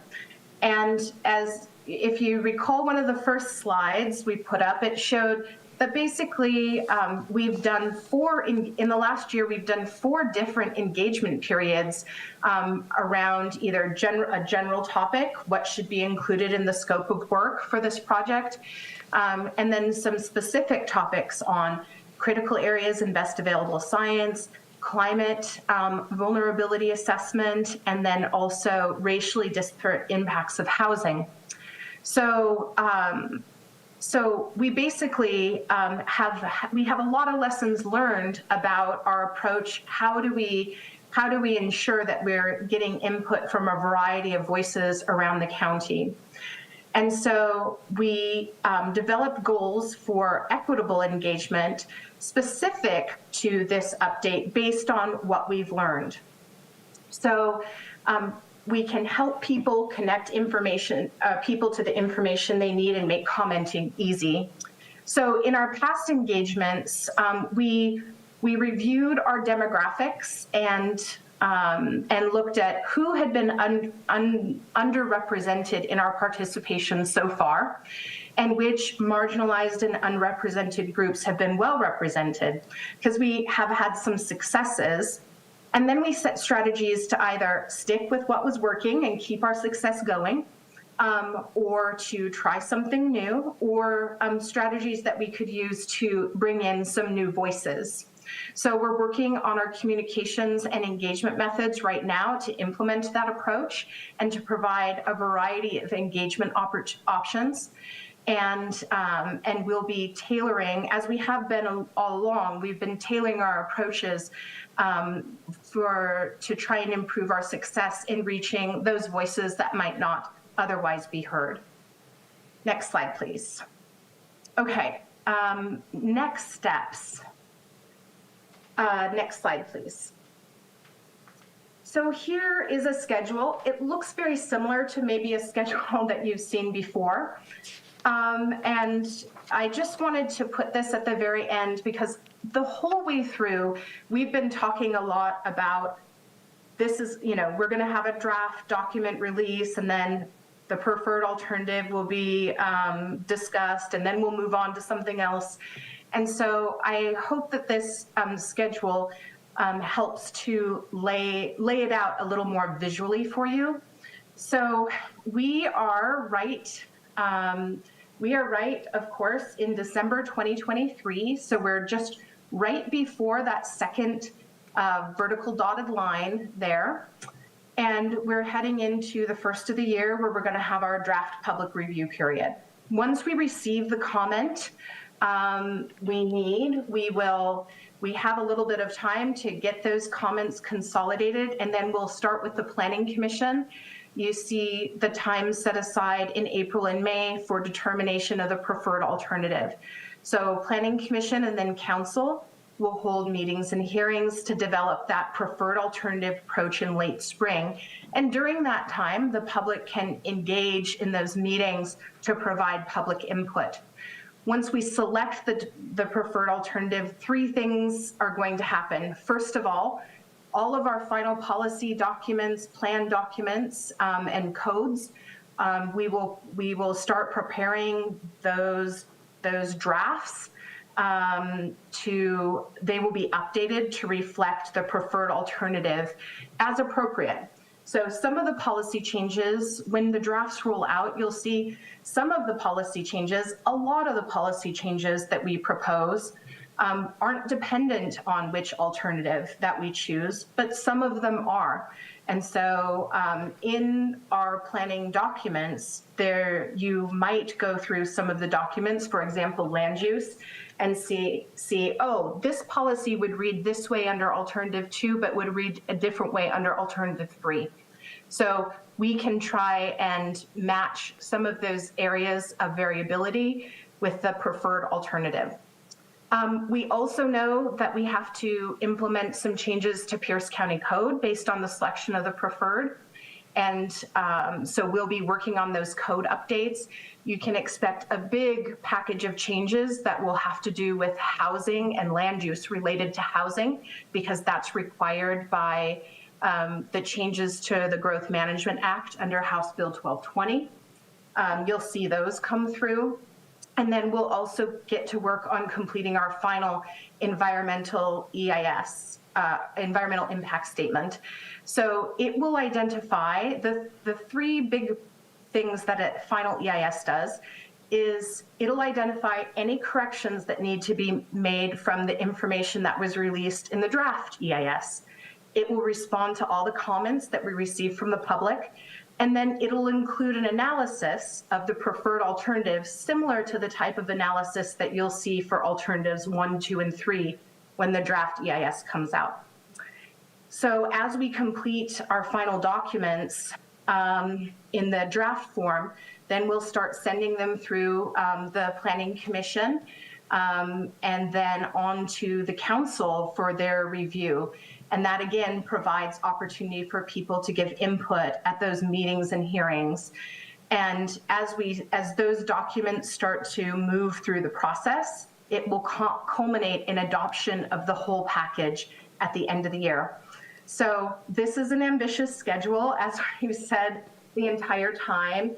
And so it's only successful if we can ensure that we have adequate time to prepare our documents, as well as process materials through our commissions and then council. So we're looking forward to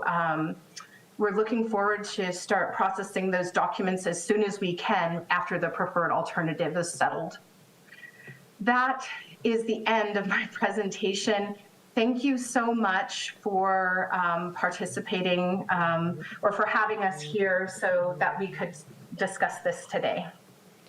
Well, really great substantive update, Erica. Thank you for doing it and the many, many hours of work that's happening behind the scenes to keep this project moving forward. Are there further questions or comments by committee members? Vice Chair Denson. Yes, thank you, Chair. I want to echo Councilmember Chair Mello's comments. This is a lot of work, and I just want to thank you for, as we're going into the public engagement component of this process, really making it understandable for residents and also making it relevant. Ms. Rhett Hunt, you mentioned helping residents kind of dial into the areas that they care about, because they can't digest all of it, and some can, but they probably don't care about all of it. But everyone probably has a couple areas that are really relevant to their lives, their families' lives, their businesses, for example, the organizations that they're involved with. So I like all the graphics. Your communications department is already doing a great job with this, and it's so, so important to the future of our county. So we really want to make sure people feel like they are not overwhelmed and that they can be involved, they can digest it, and they can give substantive feedback that are going to guide us in our decisions. So thank you for all your work on that. Thank you for those comments. Any other remarks?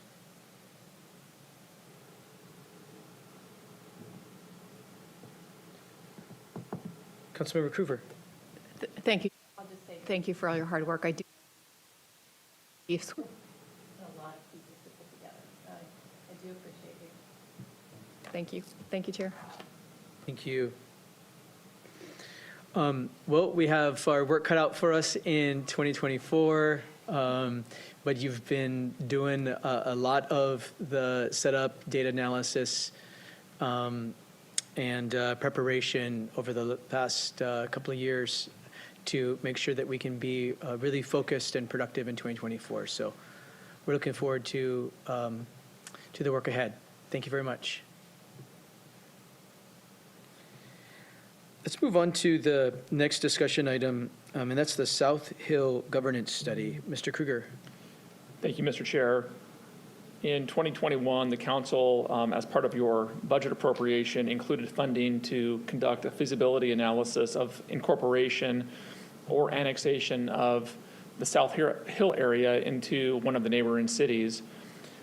That information has been prepared and is wrapped into the PowerPoint presentation that will be described shortly. I believe that Angie Silva is going to kick this off and potentially turn some of this explanation over to the consultants that were part of this analysis. Thank you. Thank you. Angie, thank you again. Mr. Chair, committee members, and Mr. Kruger for the opportunity to be here this afternoon.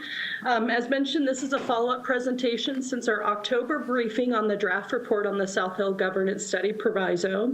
A final report is included in your packet as well as available on our project website.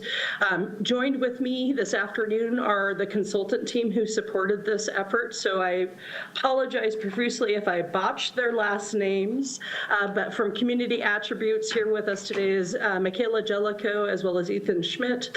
From Mel Foster Alongi, we have Melissa Johnston as well. So as Mr. Kruger mentioned, all four of us will be doing a tag team approach on this afternoon's presentation. So next slide, please. So as mentioned, again, we did a briefing on the draft report back in October. Today's focus is really just providing a refresher on the background and purpose of this proviso, key findings of that report, comment themes we received during the draft report public comment period, as well as additions included in the final report in response to those comments, such as alternative property tax scenario, level of service comparison, and last but not least, opening up for questions of the committee members. Next slide, please. So as just a brief refresher, there are several state, regional, and local policies that support transition of urban areas to cities, whether that's the Growth Management Act or multi-county planning policies such as Vision 2050, or even our local countywide planning policies further encourage annexation and incorporation of our unincorporated urban area. As it relates to our own comprehensive plan, we identify areas for potential annexation by a neighboring municipality, as well as areas encouraged for incorporation such as South Hill. This study is in response, as Mr. Kruger outlined, a council proviso to assess the fiscal feasibility of those governance scenarios of the South Hill community. And the department was fortunate to receive professional services support to conduct this study within the timeline and budget available. Next slide, please. As with any financial analysis based upon forecasting of governance changes, this effort is informational only. The study is intended to evaluate the fiscal viability of both annexation and incorporation, which uses existing and available information. What this study does not do is initiate a formal petition consistent with state law, either for annexation or incorporation. It also does not imply a governance transfer is inevitable or endorses or nor makes a recommendation of that. And last but not least, the study does not change the potential incorporation area designation of South Hill as currently identified in our comprehensive plan. Next slide, please, and I believe I'm going to hand this over to Melissa. Michaela, sorry. This, Angie. It's all right. Apologies. Thank you. Michaela Jellicoe with Community Attributes. So as you can see on this slide, the yellow area is our study area, and that's the South Hill Incorporation area. It's in a size of about 19 square miles and has a population of 64,800 people. Just for reference, that would be the second largest city in Pierce County if it were to incorporate. And we are assuming, for the purposes of our analysis, a 2% annual growth rate, which is consistent with historic growth rates seen within this area. Next slide, please. Our methodology using current or information specific to the study area plus a comparable city methodology, we found forecasted revenues and expenditures between 2025 and 2035 for the South Hill area. Property taxes and sales and use taxes represent about 60% of our estimated revenue for general fund. And that's anticipated to be about $45.1 million in 2025, growing to $54.1 million in 2035. On the expenditure side, police and public safety represent the largest portion of expenditures, and this is consistent with the comparable city that we used, which was primarily Lakewood. And expenditures are estimated at $46.2 million, increasing to $54.6 million in our baseline incorporation scenario. Next slide, please. We also looked at what we're calling special revenue funds, and that's simply to capture revenue sources that are restricted in use. So, for example, within the Transportation Capital Fund, we're looking at transportation impact fees and motor vehicle fuel taxes. Parks Capital Fund would include park impact fees, as well as REIT and then surface water management funds, all of which are restricted in use to specific types of capital projects. And we found that for both transportation and capital, there's sufficient revenue to fund the currently planned projects, transportation and parks projects. On the surface water management fund, we don't have any currently planned projects, so those revenues would be available for future surface water capital projects within an incorporation scenario. And similar for REIT, we did not assign specific projects to REIT revenues, and those can be used to support additional transportation and capital projects that are eligible for REIT funding. Next slide, please. And we also looked at the annexation scenario, so annexation to the city of Puyallup. I will note that these projections are not official projections provided by the city, but we did get city feedback on the budget to use for this analysis, and they indicated that they operate within a balanced budget approach, and they've had success in doing that. So you can see that reflected in the without annexation numbers, where revenues are about 61.7 million and expenditures are 64.6. So that's a forecast baseline for 2030 for the city of Puyallup. With annexation, we are projecting revenues of 113.9 million and expenditures of 139.1 million based on Puyallup's current expenditures within their city per capita. And I think I'm going to pass it on to Melissa now to talk about what we heard from public comment. Next slide. Great. Okay, thank you, Michaela. Hi, I'm Melissa Johnston with Malfoster and Alonji, and I will walk you through some of the comments that we received during the study. So in September, we published a draft of the South Hill Governance Study, which included the key findings that Michaela just presented, and we asked for public comment. The public comment period ran from about September 12th through October 8th, and during that time, we received 14 written comments in response to the draft study. We also presented the preliminary findings to the South Hill Advisory Commission on September 11th, and staff presented to Pierce County Planning Commission on November 7th. We received comments during both presentations. We tracked the comments from the presentations along with the written comments on the draft, and then updated the report based on the comments received. We included all of the comments in full and our responses in Appendix A of the report. So I'll share a brief summary of the comment themes that we received that led to the report updates. And then Ethan with Community Attributes will share the new data that we added to the report in response to the comments. So next slide, please.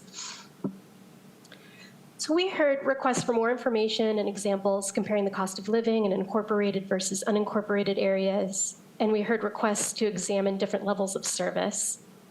In response, we added an analysis to the appendix in which we considered an alternative tax rate scenario, and we added a discussion of levels of service to Section 5 of the report.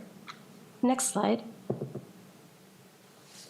We were asked again about how alternative property tax revenues could support a new city, and we addressed this by adding the level of service discussion in Section 5, and we added budget information from City of Spokane Valley to Section 8 so we could compare to a newly incorporated city's budget. We were asked what city services would look like if property tax levy rates stayed the same, so we addressed this with the alternative tax rate scenario in the appendix. And we were asked if there are past incorporation studies we can compare South Hill to. And so for this, we added information about City of Spokane Valley. They incorporated in 2003, and we added that to Section 8.4. So next we'll have Ethan with Community Attributes walk us through these additions. Thanks, Melissa. Next slide, please. So the first is the property tax alternative scenario. This is comparing the maximum levy able to be charged by cities, which is the original assumption we used. That totals $1.6 per $1,000 of assessed value. While the alternative scenario would be the existing county roads tax, which is currently levied at 0.98 cents per $1,000 of assessed value. This is only comparing the proportion of, or the bit of the property tax that would be applicable to the city revenues. So this represents anywhere from 8 to 12% of a city or of a household's total property tax levy rate. As you can see, this would lower the alternative scenario would lower the property tax revenues by about $7 million per year. Next slide, please.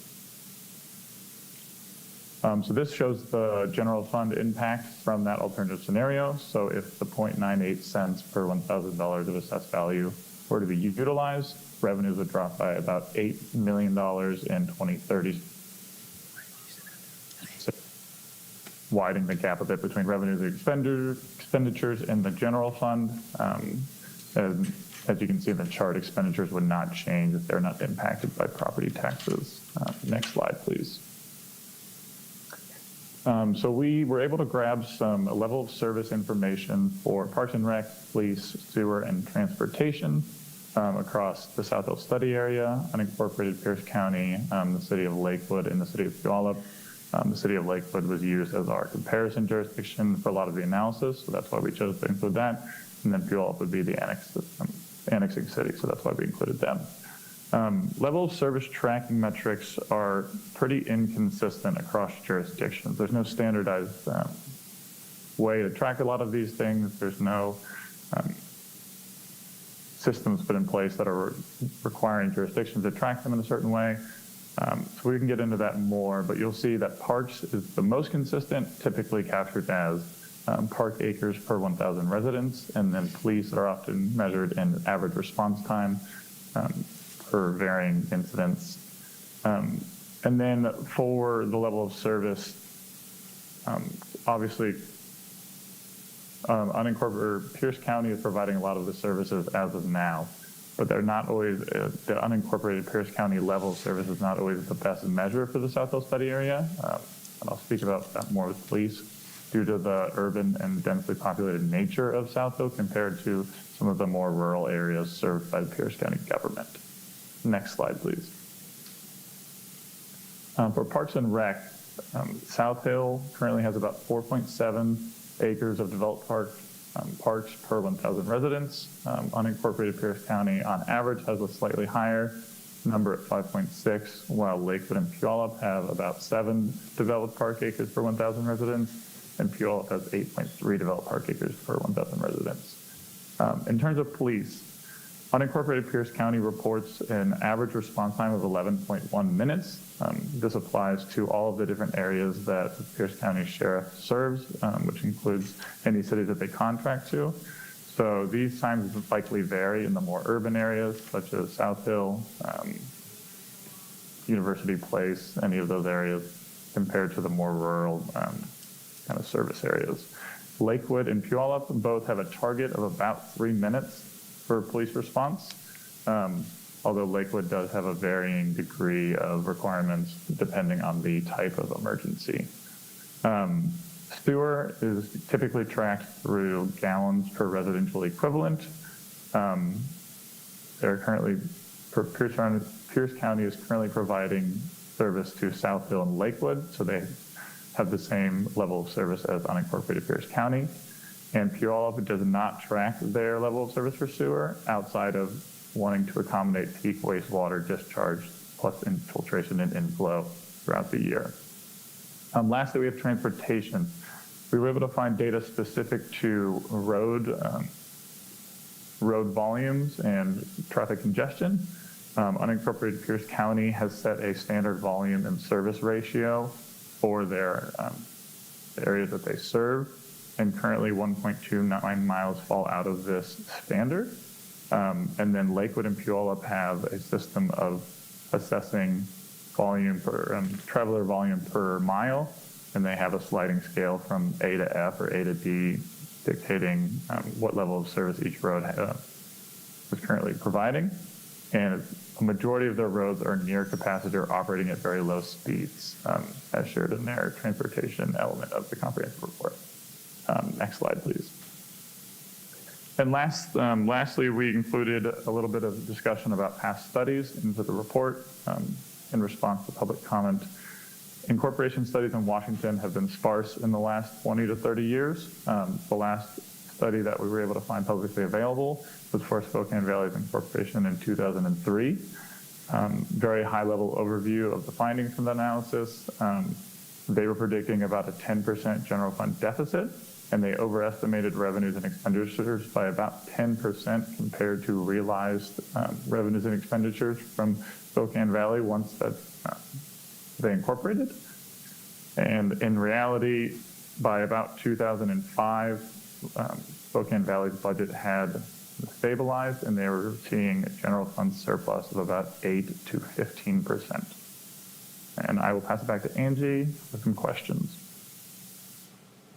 Ethan, Mr. Chair and committee members, that concludes our presentation on the final study. We're happy to answer any questions you may have at this time. Thank you. What questions and comments do committee members have about what we learned in this final report?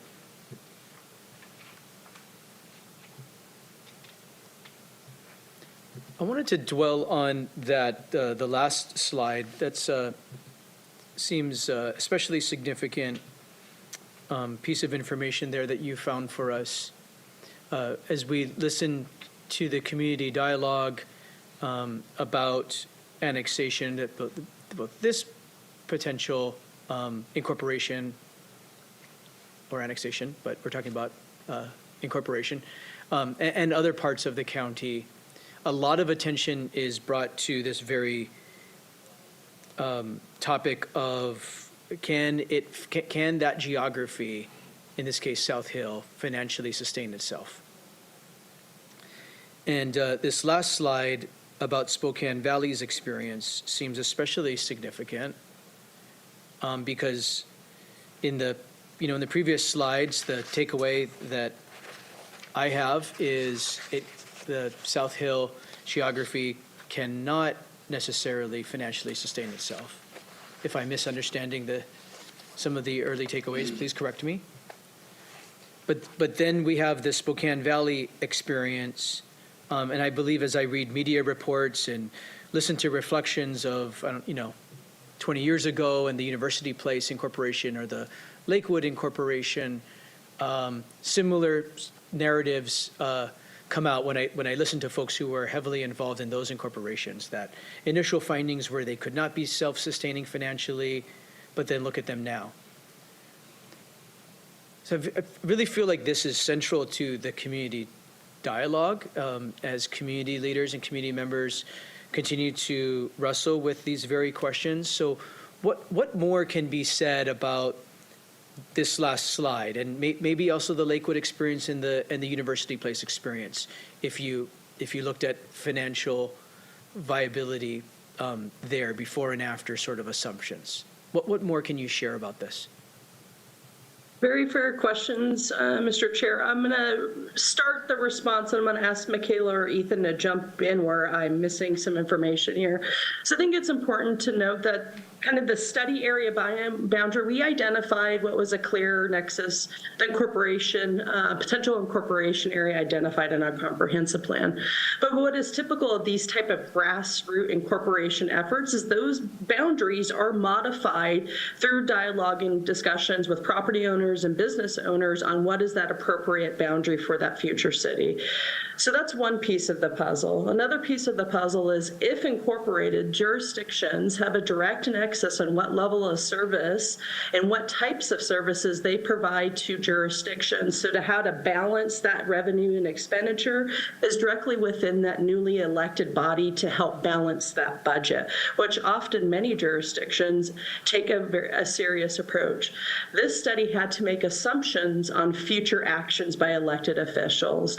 So for example, we used a comparable study for City of Lakewood level of service and assumed certain revenue forecasting based on the conditions found in South Hill, except for stormwater, which is a little bit more nuanced than City of Lakewood. With that, I'm going to hand it over to Michaela or Ethan on anything you want to expand on that initial response.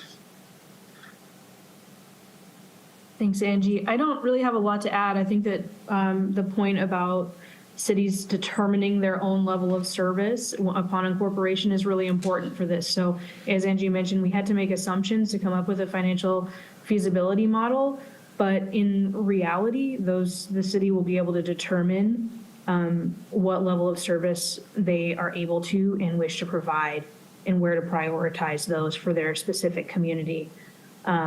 And I'll also point out that, when we spoke to the city of Puyallup, they mentioned that they operate on a balanced budget approach. So, that means that as they're, reflecting on what their anticipated revenue is going to be every year, they're determining what level of expense they can provide within the city. So I think that that's really important to remember. Ethan, do you have anything that you'd like to add? No addition. Thank you for continuing that discussion like that. Councilmember Morrell. Thank you, Mr. Chair. I think a lot of the questions have been answered that I have. I mean, the challenge that we're looking at, and I think it was asked at the shack, is on comparison of tax rate currently, what is the unincorporated area of South Hill paying? And is that where you came up with a 98 cents per thousand? Or I'm just kind of curious because there's very few cities that do the full amount in Washington. So I was curious on the 98 per thousand AV, was that what you considered to be what the current citizens are paying under the current level of